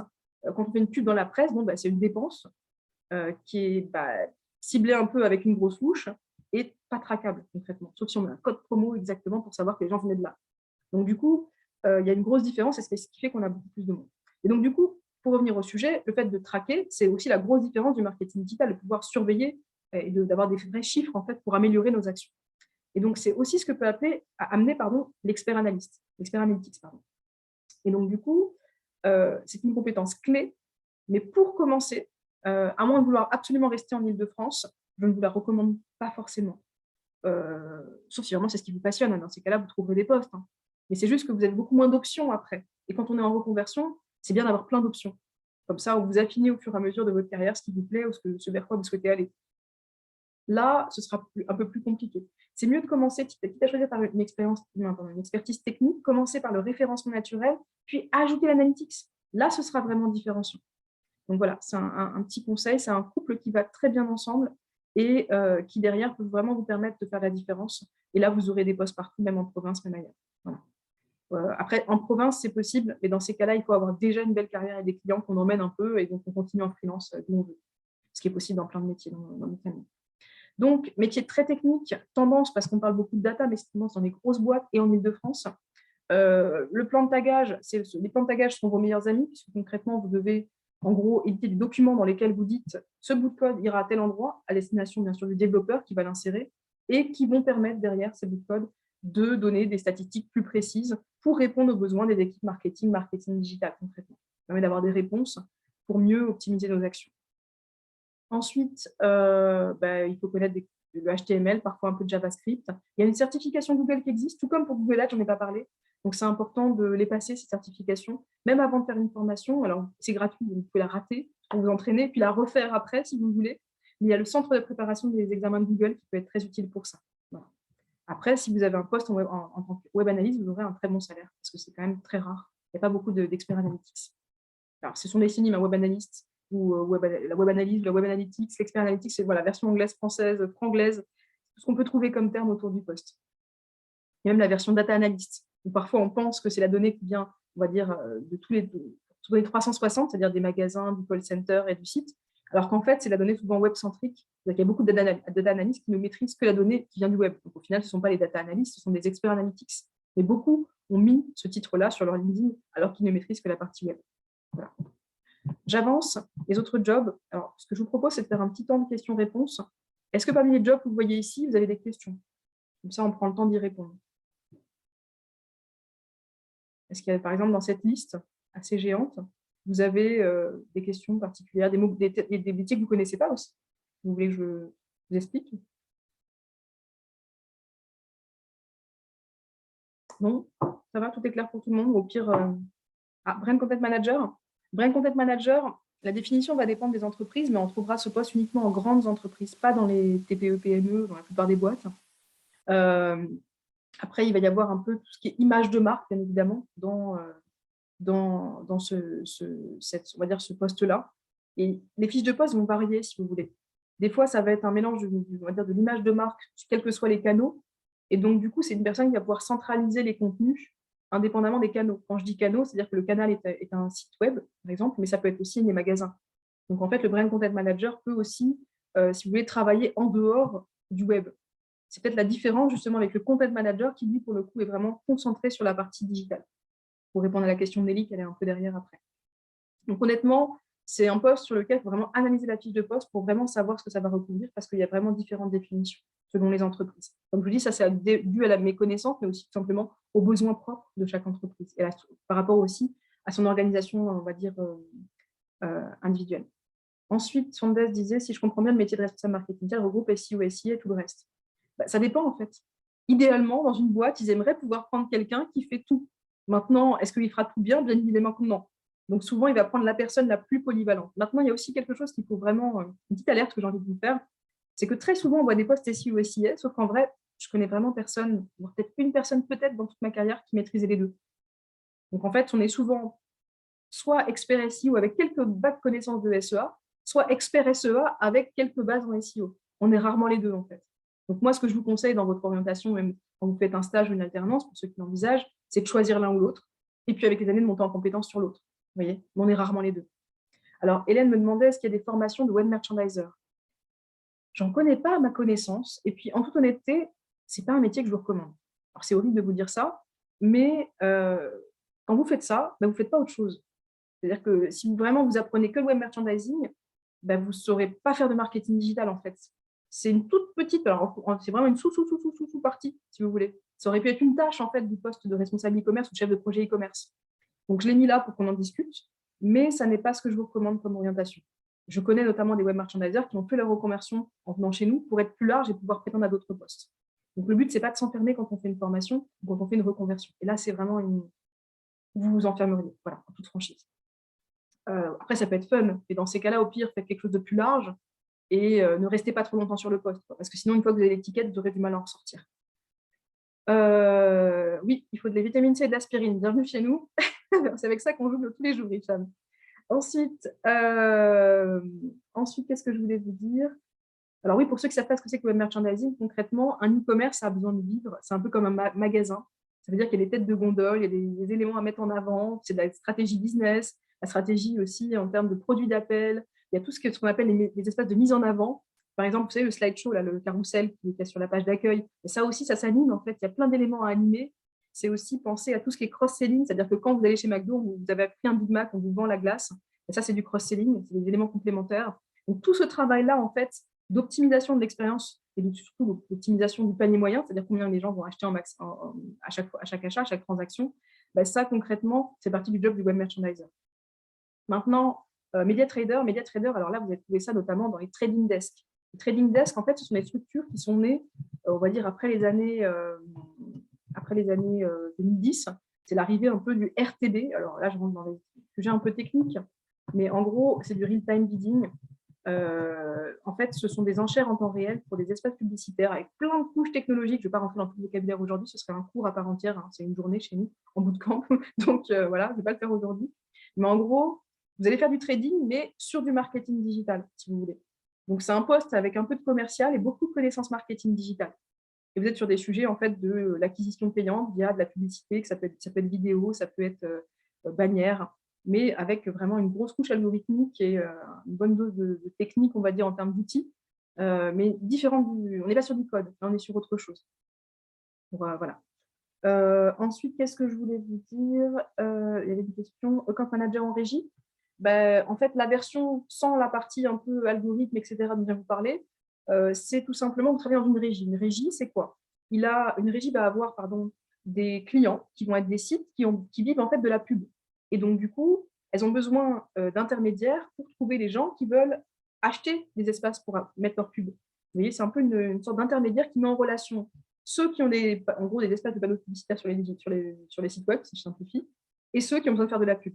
Et donc là, il y a besoin de compte manager, c'est-à-dire que si par exemple, je ne sais pas, La Redoute, pas La Redoute, par exemple, je ne sais pas, je vais dire une bêtise, hein, mais par exemple, Au Féminin, vous voyez, c'est un gros site de contenu, c'est aussi une régie, bah, il va y avoir au sein de Au Féminin des account managers qui vont être en contact avec les marchands, les gens qui ont besoin de faire de la pub, concrètement les annonceurs plus exactement.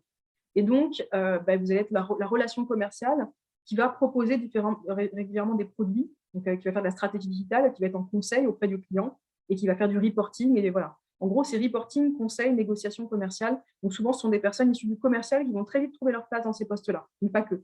Et ce qui est super, c'est que sur ces postes-là, on peut commencer, si on est bien formé, sans stage et sans alternance. Ensuite, content manager, ça recrute ou c'est souvent inclus dans un autre poste? Oui, ça recrute.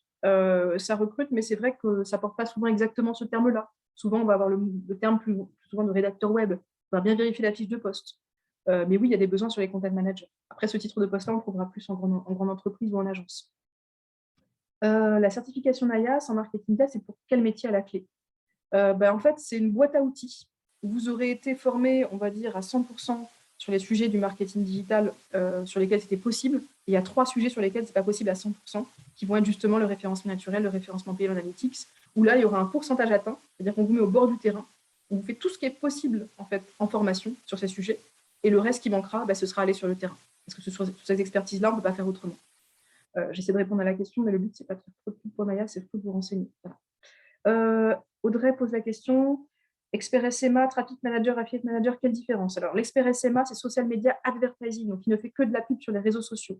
Le traffic manager, lui, peut avoir plusieurs leviers. Il peut avoir du SMA, donc du social media advertising, il peut avoir aussi du référencement payant, donc sur les moteurs de recherche. Il peut avoir d'autres leviers, en fait. C'est un ensemble de leviers qui génèrent du trafic et qui souvent sont à la performance. L'affiliate manager, lui, va s'occuper que, en fait, par exemple, je ne sais pas, je travaille pour La Redoute, par exemple. Je suis sur plusieurs plateformes d'affiliation. J'ai donc des candidatures, si vous voulez, d'affiliés, donc des sites qui aimeraient mettre les pubs de La Redoute sur leur propre site pour gagner de l'argent. Et donc, moi, en tant qu'affiliate manager, je vais les gérer, je vais dire oui, non, je vais leur communiquer, par exemple, les éléments graphiques à communiquer sur leur site, en très court. Vous aurez le replay pour vous repasser cette phrase, parce que je sais que j'ai parlé un peu vite et qu'il y avait beaucoup de concepts à digérer. J'espère avoir répondu à vos questions. J'avance sur la suite.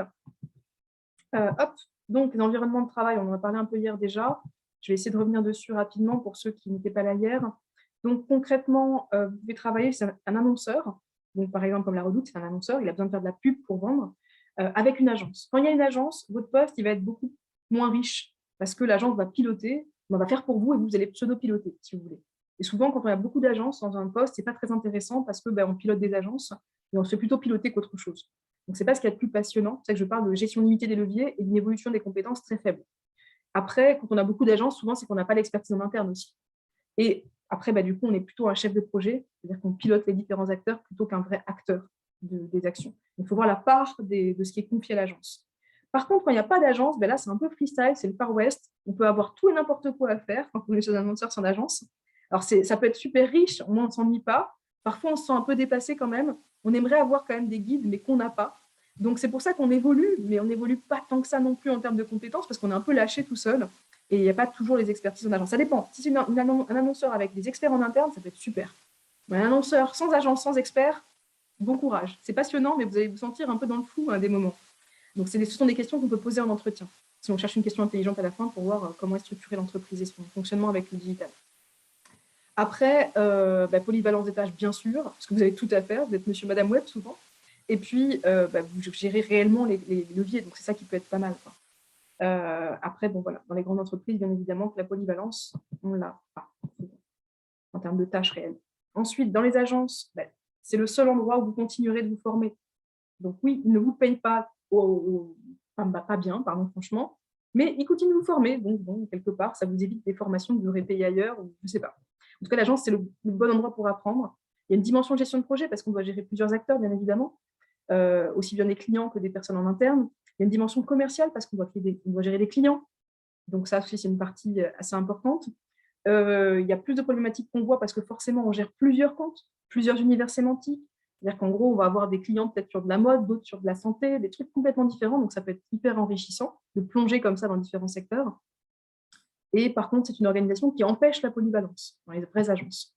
Parce que sinon, quand vous voyez des postes trop polyvalents, du coup, on n'est pas sur des vraies agences. Alors, c'est quoi les exemples d'agences? Havas, par exemple, est une grosse agence qui a une division marketing digital. Après, vous avez également Zenith Optimedia, Prisma Media, vous avez quoi? Vous avez Pixalion aussi, qui est une agence spécialisée en search, avec qui on a un partenariat, par exemple. Vous avez également, je réfléchis, eProspect aussi, qui est une grosse agence qui fait partie du groupe Dentsu Agis, qui a beaucoup de SEO, de SIA, etc. Après, il y a des tonnes d'agences en fait en région parisienne, vraiment, hein. Je ne saurais pas vous faire la liste aujourd'hui, sinon on n'y est pas encore pour après-demain. Voilà. Mais on peut très facilement les trouver. Ce que je vous conseille pour trouver un maximum d'acteurs, c'est de vous rapprocher en fait des grandes associations métiers qui existent en marketing digital. Vous avez notamment le CPA, d'ailleurs, on va peut-être bientôt y rentrer en tant qu'école. Vous avez également l'IAB, c'est l'Interactive Advertising Bureau, qui est une entité à la fois association, mais en même temps qui donne des règles dans la publicité. Vous avez également la DMA, et puis vous avez, il y a la DMA et l'autre, à chaque fois je me trompe, alors, je ne sais plus si c'est MMA ou SNCD qui a changé de nom, à chaque fois je me trompe. En tout cas, voilà, il y a une des deux qui est en trop, parce qu'elle a changé de nom. Mais en tout cas, voilà, avec ces quatre-là, vous avez l'ensemble des grosses associations qui représentent les acteurs spécialisés de nos métiers. Donc là-dedans, vous avez de la compétence dans ces associations-là, dans ces entreprises-là. Et vous avez pas mal d'agences qui sont dans ces associations. On va essayer de les pister. Ensuite, en SS2I, concrètement, il n'y a aucune évolution de compétences. Souvent, vous êtes un peu tout seul sur un plateau avec plein de consultants qui sont chefs de projet, mais qui ne sont pas dans le marketing digital. Il y a une dimension gestion de projet forcément, parce que vous êtes dans des grosses boîtes, donc il y a beaucoup d'acteurs à gérer, et donc de l'hyper-hiérarchie. Personne n'ose prendre la décision, donc il faut 5 étapes de process de validation avant d'arriver à quoi que ce soit, et d'arrêt unique, parce que bien sûr, il faut beaucoup en parler avant de commencer à faire quoi que ce soit. C'est le problème des grosses boîtes souvent, et d'autant plus en SS2I.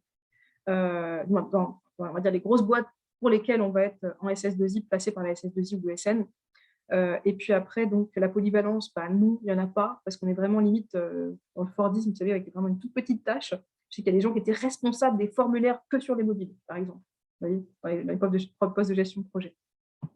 Et puis, après, donc, ce n'est pas toujours à la pointe du digital, parce que justement, avec cette chaîne de décision qui est trop longue, concrètement, on met 2 ans à sortir un site et 6 mois à refaire un formulaire. Alors, les entreprises spécialisées dans le CRM, vous les avez aussi dans ces structures-là que j'ai citées juste au-dessus. Donc, Salesforce, c'est un outil, mais aussi un énorme recruteur. Par contre, attention, hein, si vous faites que du CRM, après, ce sera aussi une étiquette de coller, ce sera difficile d'en sortir. Après, il y a du boulot, par contre, en CRM. Mais voilà. Donc, SCRM, pour ceux qui ne connaissent pas encore ce terme, c'est Customer Relationship Management. Et le terme horrible, mais qui existe quand même en français, c'est GRC, gestion de la relation client, qu'on n'utilise jamais. Je n'ai pas une préférence pour l'un ou pour l'autre, je vous dis vraiment ce qui est utilisé. Ensuite, hop, si on attaque la partie salaire horaire, un annonceur traditionnel aura souvent des bons salaires, sauf si c'est dans la distribution qui est connue pour avoir des conditions salariales et contractuelles un peu limites des fois. Des horaires assez classiques, par contre, on sera vraiment sur 8h30 ou 9h, 18h ou 18h30, voire 19h, oui, c'est des horaires assez vraiment classiques. Contrairement à un annonceur digital natif. Digital natif, c'est vraiment des entreprises, comme on disait, qui sont nées avec le digital, un peu à la Yahoo, Google et compagnie, où concrètement, on vous fait confiance tant que le job est fait. Donc, en gros, si vous voulez partir à 16h parce que vous avez quelque chose à faire, vous partez à 16h. Le lendemain, vous finissez à 21h parce que vous avez des trucs à faire, vous gérez vos horaires, vous gérez vos tâches. Par contre, le lundi, en réunion d'équipe, vous avez un reporting de ce que vous avez fait et vous avez atteint vos objectifs. Sinon, c'est là où on va remettre en cause votre gestion du temps.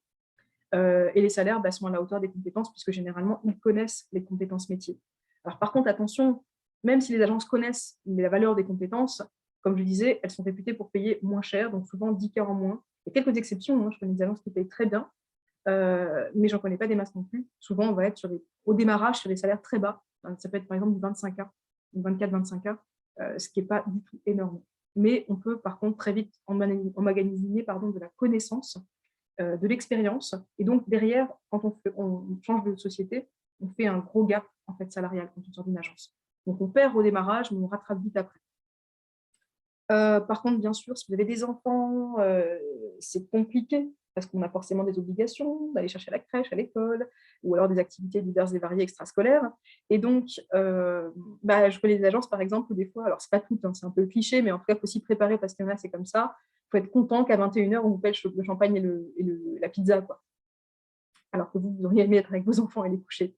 Donc, je ne dis pas que c'est toujours comme ça, mais il faut se préparer quand même à un rythme beaucoup plus speed. Ça dépend des agences, encore une fois. Donc, mais on peut rencontrer ça. Par contre, ça peut être pas mal, peut-être le temps d'un stage, une alternance, ou pour démarrer les premières années. Voilà. Ou alors, vous y revenez expert aussi. Ça peut être pas mal aussi quand on revient expert en manager. Parce que souvent, les agences, oui, vous prennent que débutants pour vous formater ou expert. Entre les deux, les agences ne vous prennent pas. Ensuite, les SS2I, alors, ou les ESN. Hop là, pardon. Bah, concrètement, il y a des très bons salaires, on ne va pas se mentir, parce que ce sont des grosses boîtes. Les horaires, par contre, sont très classiques, voire même ça tourne au présentéisme, on va partir avant les autres. On se regarde tous un peu, on a tous fini ce qu'on a à faire, mais on regarde un peu qui va partir en premier pour ne pas avoir l'air d'être celui qui est le traître un peu de l'équipe. Et puis, attention à la négociation salariale, je dis toujours, parce qu'il y a la négociation salariale un peu sauvage à la sortie d'entretien, parce qu'en fait, vous avez des tonnes d'entretiens quand vous rentrez dans ces boîtes-là. Plein d'entretiens déjà au niveau de l'ESN pour voir si on peut vous présenter à un client. Puis ensuite, avec les clients éventuels chez qui on pourrait vous placer. Et contrairement à ce qu'on pourrait penser, parce qu'on vous dit oui, vous aurez un entretien avec la RH après. Vous vous dites, je me préparerai à la fourchette salariale, aux exigences, à la négociation après. Sauf qu'en fait, non, ils vous la font un peu à l'envers, un peu à la limite. Dès que vous sortez d'un bon entretien client, on vous dit ça va le faire. Et là, un peu, hop, de manière par surprise, on vous pose la question, quel salaire vous voulez? Et là, vous n'êtes pas du tout prête et prêt. Et face à vous, vous avez qui? Vous avez un commercial, parce que ce sont les commerciaux qui vous gèrent. Vos responsables, en fait, en termes de placement, sont des commerciaux. Donc, négocier votre salaire sans être préparé face à un commercial, bon courage. Il vaut mieux le savoir avant. Et c'est vraiment une pratique un peu systématisée dans ce genre de structure. Ensuite, se lancer en freelance, ça, on en a parlé un peu hier. Il faut bien choisir son statut juridique. Si vous voulez, je pourrais faire sur la chaîne YouTube de Nayas, au pire, je pourrais faire une vidéo sur ça, pour ne pas faire une trop grosse redite, si vous voulez, par rapport à la réunion d'hier. Parce que c'est vrai qu'il y a des choix à faire au niveau du statut juridique, il y a quand même des éléments à vérifier en fonction de la situation personnelle, il n'y a pas de solution miracle. Faire attention à ce que le comptable ne vous vende pas ce qu'il arrange, quels que soient les acteurs autour de vous. Des dispositifs Pôle emploi qui existent pour vous soutenir, pour vous garantir une certaine sécurité le temps de vos droits. Et puis, il y a aussi le mythe de la paperasse, c'est pas vrai. C'est pas si compliqué que ça. Le mythe de la liberté, oui, on est libre, mais attention à la gestion du temps, parce qu'il y a beaucoup plus de boulot, beaucoup plus de démarchage à faire. Du coup, il faut être son propre commercial. Il faut bien sûr très vite se mettre sur les plateformes, mais il ne faut pas se brader. Et la grosse difficulté souvent, c'est d'arriver à définir vraiment votre TJM, donc combien vous voulez être payé par jour. C'est le taux journalier moyen. Et arriver à se placer, ce n'est pas si facile. Définir son offre, comment on va facturer au client en fonction de ce qu'il nous demande, c'est très difficile aussi au démarrage. Et après, savoir s'entourer, oui, parce que vous ne saurez pas tout faire. Et dire non à un client, ce n'est pas possible. Parce que sinon, il va aller voir ailleurs quelqu'un qui va mentir et va dire oui, moi, je peux tout faire. Mais en fait, il va juste sous-traiter. Ou alors, il va mal faire. Donc, il faut apprendre à dire oui, mais en étant bien entouré pour faire bien les choses. À des gens qui ne vous feront pas perdre en termes de crédibilité. Je vais sur la partie rechercher un poste en marketing digital, qui est notre dernier sujet. Donc, quelques conseils. J'en ai déjà parlé. Attention aux synonymes. Il y a beaucoup trop de synonymes dans notre famille de métiers, en fait. Et pas de souci, Gaëlle. De toute façon, on va bientôt se reparler, puisque je sais que vous allez suivre la formation qui va bientôt débuter. Parce que j'ai reconnu des gens qui vont bientôt suivre la formation qui ont fait le webinaire aujourd'hui. Mais il y a aussi des personnes qui sont là pour toute autre raison. Et vous êtes tous les bienvenus, bien évidemment. Donc, l'enfer des synonymes, pourquoi? Parce que pour un poste, il peut y avoir 10 termes différents. Et si vous ne mettez pas les 10, vous allez passer à côté d'offres.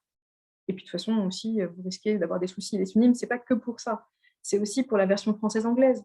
Moi, je me rappelle avoir raté les entretiens, mais lamentablement, parce que je ne connaissais pas à l'époque le mot anglais. Je vous racontais vraiment un des pires fails, un des pires échecs de ma vie. C'est pas un échec, on apprend. D'ailleurs, ça me sert à l'enseigner aujourd'hui, quelque part. J'étais très bien, on va dire, pistonnée pour entrer dans une super agence pour un poste de référencement payant. Et on m'a posé une question. On m'a dit, est-ce que vous connaissez la recherche V? Vous savez, c'est une fonction sur Excel. Et en fait, c'est la fonction incontournable du référencement payant, qu'à l'époque, on ne pouvait pas s'en passer. Et en fait, le gros souci, c'est que dans la boîte dans laquelle j'étais avant, où j'avais découvert cette fonction, pour moi, elle s'appelait VLOOKUP, parce que je la connaissais qu'en anglais. En fait, j'utilisais Excel en anglais dans la boîte dans laquelle j'étais. Et quand on m'a parlé de recherche V lors de cet entretien, il y a eu un moment de grand silence. Vous voyez, le mot résonnait, tapait dans ma tête, mais il n'y avait personne, un grand moment de solitude. Et donc, je dis, non, ça ne me dit rien. Et c'était vraiment, déjà, rien que là, c'était la fin de l'entretien, parce qu'on ne peut pas, en référencement payant, ne pas connaître cette fonction d'Excel. Et donc, je suis sortie de l'entretien, j'ai fait 3 pas, pour réaliser que VLOOKUP, c'était recherche V. C'est très con, parce qu'en plus, j'ai une maîtrise de traduction. Donc vraiment, j'ai aucune excuse. Et donc voilà, comment bêtement rater un entretien pour un mot en anglais, quoi. Du moins, du coup, j'aurais dû connaître aussi en français. Parce qu'il y a vraiment des mots qu'il faut connaître dans les deux, d'autres qu'il faut connaître qu'en français, d'autres qu'en anglais. Donc tout ça, ça fait partie des règles de chez nous, au-delà des séminaires sur les titres de poste. Ensuite, le bloc outils digitaux. Souvent, sur vos CV, je le répète à chaque fois, vous avez un bloc outils que vous négligez. Quand on veut travailler en marketing digital, ça ne ressemble pas à la même chose qu'un bloc classique. Vous savez, généralement, les blocs classiques, vous avez, allez, suite Microsoft Office, Word, Excel, et au mieux, peut-être Access. Allez. Puis ensuite, vous avez, peut-être pour ceux qui ont fait un peu de PAO là, en communication ou même graphisme, vous avez peut-être Illustrator, Photoshop, Illustrator et peut-être InDesign pour certains. Au pire, vous n'en avez qu'un. Puis après, vous avez une flopée d'outils que vous n'allez jamais utiliser ailleurs parce que vous ne savez même pas s'ils existent dans d'autres entreprises. Parfois, c'est des outils propriétaires, c'est-à-dire qui appartenaient qu'à l'entreprise, développés pour elle, ou même des outils qui sont trop vieux, qui ne sont plus utilisés. La plupart des CV, ça ressemble à ça, concrètement, la partie bloc outils digitaux. Alors que sur un CV de quelqu'un du métier, ou quelqu'un qui est vraiment, qui a travaillé vraiment dans le métier, concrètement, vous allez avoir outils SEO, outils social media, outils emailing, outils Google. Après, vous aurez langage, parce qu'on vous demande des bases d'HTML, CSS pour quasiment tout le monde dans le métier. On va vous demander aussi CMS. Vous savez, les CMS et les Content Management Systems sont des outils qui permettent de pré-mâcher le code et donc du coup de gagner du temps et de l'argent que tout le monde utilise aujourd'hui. Donc WordPress, c'est pas possible de ne pas le connaître. PrestaShop, c'est souvent demandé aussi. Shopify revient régulièrement. Après, il y en a d'autres. En part de marché, les premiers en site vitrine, c'est WordPress, premier PrestaShop en e-commerce, même s'il se fait grappiller des parts de marché par Shopify. Donc, du coup, il faut pouvoir mettre ces éléments-là sur son CV. Et en dernier, vous aurez les must-have qui sont tout à fait du coup secondaires parce que tout le monde doit les avoir, la suite Office. Et bon, la PAO, ok, mais bon, ce n'est pas vraiment le cœur de métier. Et puis, on attendra surtout Canva pour revenir au sujet. Donc, attention à votre CV parce que des fois, il ne respecte pas nos règles en termes de compétences. Et ce ne sont pas les structures, si vous voulez, d'accompagnement en CV qui vont pouvoir vous aider parce qu'elles vont vous aider sur la forme, mais pas sur le fond. Donc ça peut être de l'accompagnement métier, éventuellement, qu'un centre spécialisé peut vous apporter. Nous, je sais qu'on le fait notamment, et je ne sais pas pour les autres écoles, mais en tout cas, je sais qu'on le fait. Donc, n'hésitez pas à demander dans la structure dans laquelle vous avez suivi votre formation, qu'est-ce qui est fait au niveau du CV sur l'accompagnement vraiment métier et pas juste sur la forme. Ensuite, la mode de l'autonotation. S'il vous plaît, arrêtez de vous autonoter. Pourquoi? Parce qu'il y a deux catégories de personnes qui s'autonotent. Beaucoup qui ont le syndrome de l'imposteur, ou tout simplement qui sont trop honnêtes, qui ne veulent pas mentir, et qui se mettent des mauvaises notes, et qui du coup, pourquoi se mettre une mauvaise note sur un CV? Vous voulez qu'on vous prenne? Si vous mettez une mauvaise note, on ne va pas vous prendre sur un sujet. Donc ça peut jouer que contre vous. Sachant que dans tous les cas, il y aura une deuxième catégorie de gens qui, eux, soit ont un ego surdimensionné et se voient déjà super experts d'un sujet dont ils ne sont pas du tout experts, soit vont se dire, non, de toute façon, je ne peux pas mettre que je suis nulle, donc ils vont augmenter leur niveau qui n'est pas vraiment leur vrai niveau. Et donc, un recruteur, quand il a les deux CV en face, soit il est du métier, il dit, je vais leur poser des questions, on va voir vraiment ce qu'il maîtrise, s'il ont le temps et les compétences, soit ils vont se dire, je vais prendre celui qui a la meilleure note, qui s'est mieux noté. Donc, s'il vous plaît, enlevez toutes les barres d'autonotation. Honnêtement, c'est comme en anglais, s'autonoter, c'est toujours un peu compliqué. On va mettre des éléments concrets, c'est-à-dire, oui, mettre notion, à la limite fluent, ok, on peut mettre ces éléments-là, vous voyez. Mais s'autonoter sur des outils, ça n'a pas de sens. Vraiment, ça peut jouer que contre vous. Et tout est relatif. Donc, attention. Parce que pour vous, peut-être, vous pensez que vous ne connaissez rien. Ça peut arriver parfois après une formation qu'on a vu des ultra experts, alors qu'en fait, par rapport à l'ensemble des candidats, vous êtes au-dessus, mais sauf que vous allez vous mettre en dessous. Donc, vraiment, l'autonotation, je suis complètement opposée à cette pratique. C'est un conseil. Ensuite, la dédivision des startups. Pourquoi? Parce que dans une startup, avant tout, une startup, ça reste une TPE souvent, à part les grosses boîtes. Mais du coup, il y a deux désillusions qu'on peut avoir dans une startup. Dans une TPE, quand c'est vraiment au stade de TPE, on est souvent en prise directe avec le fondateur ou la fondatrice. Et le problème, c'est que les fondateurs ne sont pas des bons managers pour la plupart. Ils sont peut-être des visionnaires qui ont inventé des trucs qui iront sur la Lune, mais alors en termes de gérer les humains, ce n'est pas toujours leur truc. Je sais qu'il y a des gens qui ont été très déçus comme ça par le management dans les startups. Donc tout le monde n'est pas manager, c'est une vraie qualité. Moi, par exemple, je sais que je ne suis pas une bonne manager, vraiment, une bonne manager.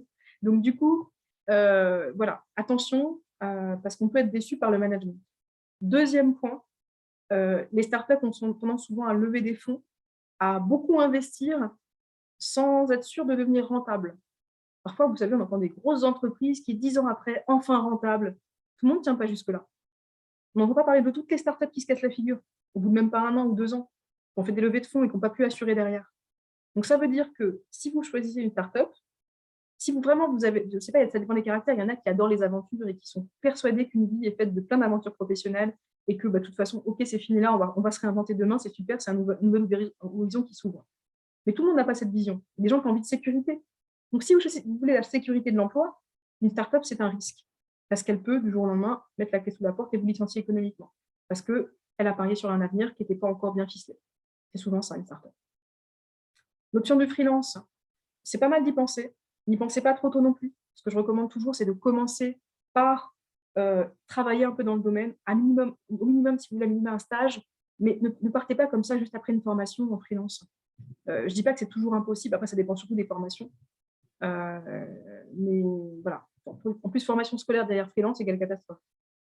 Mais bon, voilà, vraiment faites attention, c'est bien le freelance, mais moi la première, comme je dis toujours, je voulais être entrepreneuse depuis toujours. J'ai fait 7 ans de salariat forcé.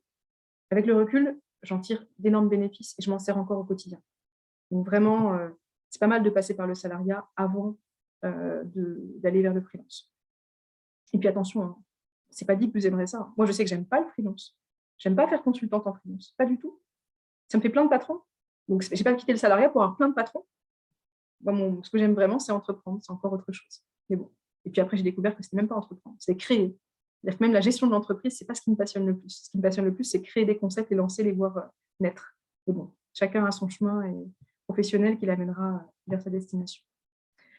Attention aux ESN, aux SS2I, on en a parlé. Et dans des pratiques, c'est vrai, au niveau des ressources humaines qui sont parfois limites sur ces structures-là, vous pouvez ne pas vous retrouver ou alors vous retrouver coincé en mission pendant 2 ans, à demander à sortir, vous changer. Et en fait, non, vous êtes rentable là, donc on ne vous change pas de mission.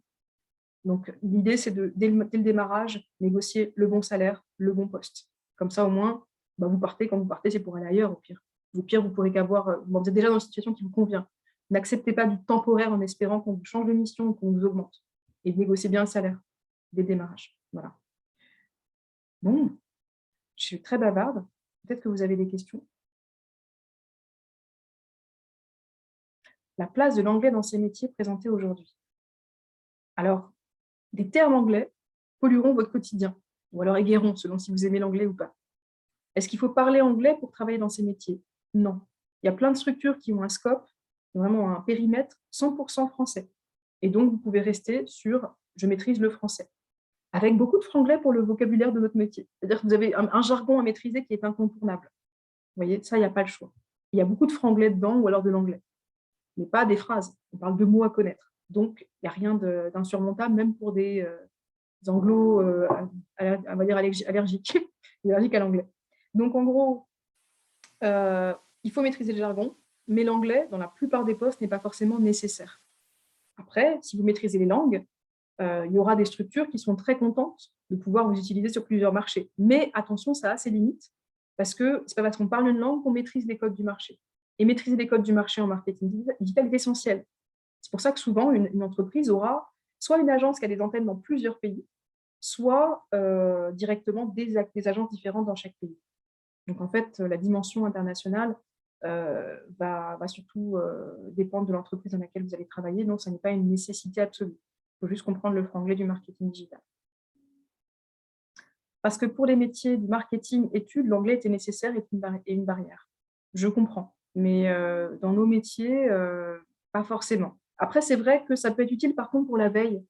Parce que les marchés les plus matures en marketing digital ou en digital court sont les marchés anglais et américains.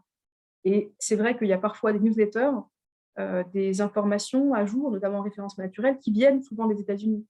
Pourquoi? Parce que Google a toujours une habitude, c'est qu'ils vont d'abord modifier l'algorithme aux États-Unis, et puis ensuite, ils vont modifier dans les autres pays, si vous voulez. Donc, si on veut voir venir la vague avant qu'elle arrive chez nous, on va regarder d'abord dans ces pays-là. Et donc, en effet, il y aura peut-être de la veille sur des médias, en fait, en anglais. Voilà, pour vous répondre. Est-ce qu'il y a d'autres questions? Proposez-vous la formation Community Manager ou auriez-vous des bons centres de formation ou écoles à me suggérer? Je ne connais que d'Orancourt. Alors, en fait, moi, ce que je vous conseille, c'est de prendre la formation la plus polyvalente et complète qui soit en marketing digital pour qu'après, vous puissiez largement, on va dire, candidater à un poste de Community Manager voire même peut-être prendre des postes où il y aura une grosse partie de community management et d'autres sujets du marketing digital. Parce que c'est rare qu'il y ait que du community manager, que des social media sur les postes en petition. Il y a très souvent d'autres leviers. Donc, c'est pour ça que je vous incite à la polyvalence dans votre approche en termes de marketing, en termes de formation, pour être sûr de ne pas vous enfermer dès le début. On ne peut pas faire 50 formations. Moi, le pire que je n'aime pas voir souvent quand j'ai des personnes au téléphone, c'est des personnes qui ont pris une voie qui les a enfermées ou alors une formation qui ne correspondait pas. Et puis après, elles sont coincées parce qu'il n'y a plus de financement possible. Vous avez déjà fait une formation, on ne peut pas vous refinancer. Vous voyez, donc il faut vraiment prendre le temps du choix de sa formation avant de se retrouver dans une situation où c'est déjà trop tard, vous n'avez plus de choix possible. Donc prenez large. Mais prenez large, ça ne veut pas dire prenez un truc qui dure 1 an ou 2 ans, ce n'est pas l'idée. Hein. Il y a des formations courtes qui existent aussi, très condensées. Il y a beaucoup de bootcamps, d'ailleurs, dans les centres spécialisés. Parce que bon, on a lancé un peu la mode à l'époque, on a lancé le premier bootcamp, mais il y a d'autres centres qui proposent des bootcamps en marketing digital. Donc, des fois, on peut avoir l'équivalent d'1 an, mais condensé dans des formations qui demandent un gros effort, bien concentré sur, par exemple, une dizaine de semaines. Vous voyez, donc, rien n'est impossible. Le prochain webinaire est quand et comment pouvons-nous avoir des entretiens individuels? Le prochain webinaire, Nayas, en fait, a fini ses webinaires pour la semaine des métiers du numérique, en tout cas pour l'Île-de-France. Après, vous pouvez retrouver le programme de tous les autres événements sur le site de Pôle emploi. Et ensuite, pour les entretiens individuels, pour le coup, si c'est pour venir chez nous, en tout cas, c'est peut-être la question que vous posiez, en formation chez Nayas, en fait, il faut tout simplement vous inscrire à la réunion de formation, réunion d'information, qui est sur notre site. Vous avez un footer, si vous voulez, en bas du site. Vous avez un bouton, vous pouvez vous inscrire à la réunion si vous voulez plus d'informations sur Nayas, si c'est la question. Après, il y avait un point d'Audrey sur Growth et Growth Tribe. C'est un acteur assez récent, Growth Tribe. On n'a pas encore assez analysé pour vous en parler. Il semble spécialisé, mais on ne connaît pas encore assez bien pour vous en parler. Donc, quand je ne connais pas, je préfère pas commenter, tout simplement. Voilà. Ils sont arrivés plus tardivement, en tout cas, sur le marché français. D'autres questions? Le métier de growth. Alors, ça, c'est la grande question. C'est un peu une mode, le growth. En fait, si vous voulez, il y a beaucoup de termes qui sont un peu usurpés. Parfois, on voit des postes de growth marketing. Et concrètement, souvent, c'est juste des postes de marketeurs digitaux. Il n'y a pas vraiment de différence dans les postes. Après, si on parle vraiment de growth hacking, on est sur un poste un peu hybride, avec un profil qui aurait des compétences marketing digital, sur laquelle il rajouterait des compétences un peu techniques, si vous voulez. On a souvent des profils un peu hybrides, à la frontière du développeur et du marketeur, si vous voulez, dans les growth hackers, les vrais growth hackers qui sont bons. Et donc, bon, par contre, partir bien tête en disant « je vais faire une formation où j'apprends les deux », ce n'est pas vraiment très réaliste d'apprendre 2 familles de métiers à la fois. Donc, il y a 2 options. Soit vous partez vers une formation de développement web, puis après, vous montez un peu en compétences sur le marketing digital. Mais bon, vous avez aussi l'autre option, c'est que vous partez du marketing digital et vous ajoutez une couche d'outils, si vous voulez, pour être growth hacker. Parce qu'en fait, c'est vraiment, j'ai une surcouche d'outils que je vais pouvoir appliquer au marketing digital pour encore faire plus. Les outils, par exemple, je prends un truc très concret. Je suis sur LinkedIn, je veux aller récupérer les adresses mail d'un groupe LinkedIn où je sais qu'il y a des prospects qui seraient pertinents pour ma boîte. Vous voyez, ça en marketing digital, on ne fait pas. On fait de la pub sur les réseaux sociaux. On fera de la pub sur LinkedIn, on fait du LinkedIn Ads.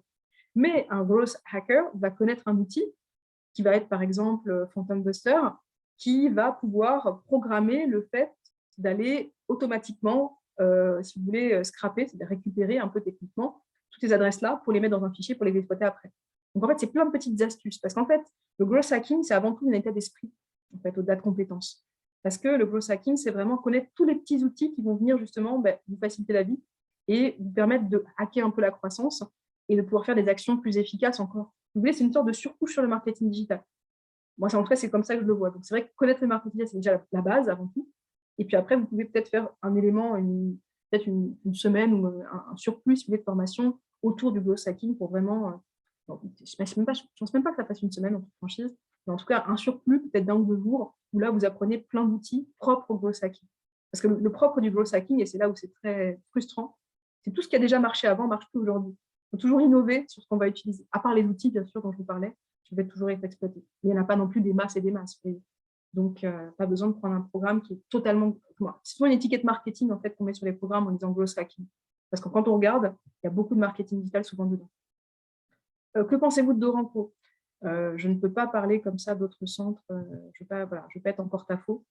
Je les connais très bien, mais je ne veux pas être en porte-à-faux, donc je ne peux pas commenter. Je vous invite à échanger avec eux, vous faire votre propre avis pour choisir ou pas ce centre. Voilà. Est-ce qu'il y avait d'autres questions? Merci Bernice, j'espère que ça a été utile cette intervention, que voilà, la semaine des métiers du numérique vous aura été profitable. Si vous souhaitez avoir d'autres conférences comme ça sur plein de sujets, ce que je vous conseille, c'est tout simplement, comme je disais, d'adhérer, en fait, pas d'adhérer, mais de vous abonner à la chaîne Yalax, parce que régulièrement, on va faire des vidéos. Là, celle qui a été mise en ligne, c'est une nouvelle liste, une nouvelle playlist en fait, qu'on a mise, où on a un expert en social media qui a partagé, par exemple, les 3 fonctionnalités méconnues d'Instagram. Donc, ça peut être pas mal. Je vous invite à la regarder. Elle dure 5 minutes. On a fait exprès de faire un format court. Mais il y a aussi des formats longs. Et dans les formats longs, en fait, ce qu'on va faire, c'est que on va tout simplement prendre le temps d'interroger quelqu'un sur son parcours et ça va vous permettre de mieux comprendre un peu les trajectoires et ce qu'on peut attendre en fait d'un métier ou d'un quotidien, ou voilà, de comment on peut rejoindre ce métier-là aussi, tout simplement. Après, je peux aussi vous partager un lien, mais ça c'est plutôt fun, je l'avais partagé hier aussi.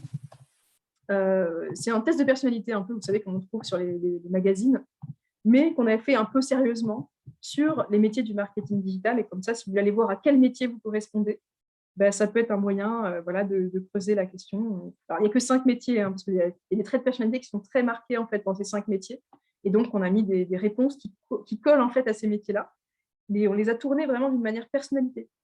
J'aime ci, j'aime pas ça, j'ai de l'humour, j'en ai pas, vous voyez. Et du coup, vous répondez aux questions et à la fin, ça vous dit les métiers auxquels vous correspondez. Donc, il y a le métier notamment de rédacteur web, il y a community manager, en tout cas social media manager.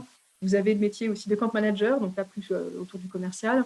Vous avez le métier aussi d'expert SEO, expert SEA. C'est les 5 métiers qu'on a mis dans le test. Donc voilà, si vous voulez savoir si vous correspondez à un des 5, pour le fun, je vous invite à tester un peu. Il n'y a pas beaucoup de questions, ça va vite.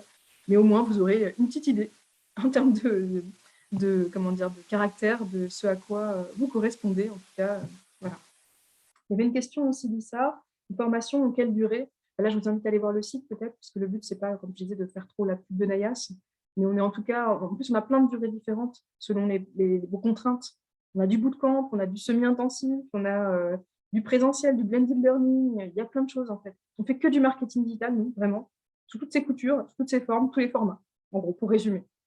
Mais on est souvent sur des formations, condensées.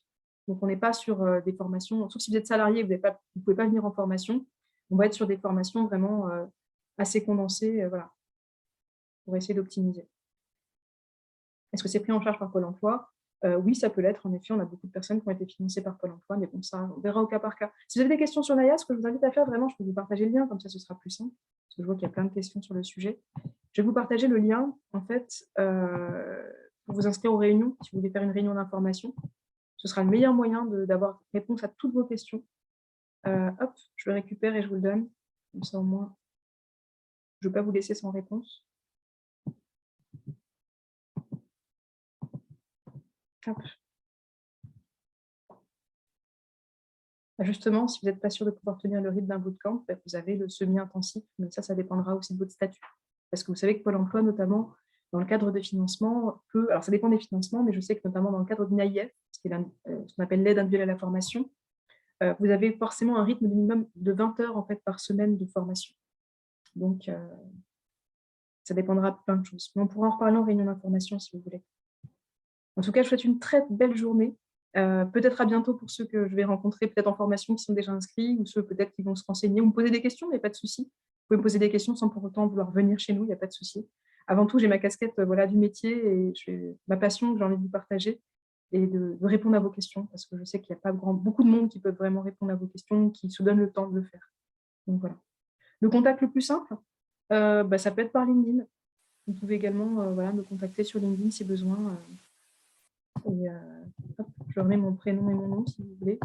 Alors, par contre, on ne peut pas copier dans LinkedIn, pardon, dans Zoom. Donc voilà. Belle journée à tous. J'espère avoir été utile. On n'a pas été embêté par les troubles faits d'hier, donc tant mieux. Et puis, écoutez, bonne continuation quoi qu'il arrive. Et de beaux projets, j'espère, en perspective. Au revoir. Bon appétit aussi. Merci Audrey.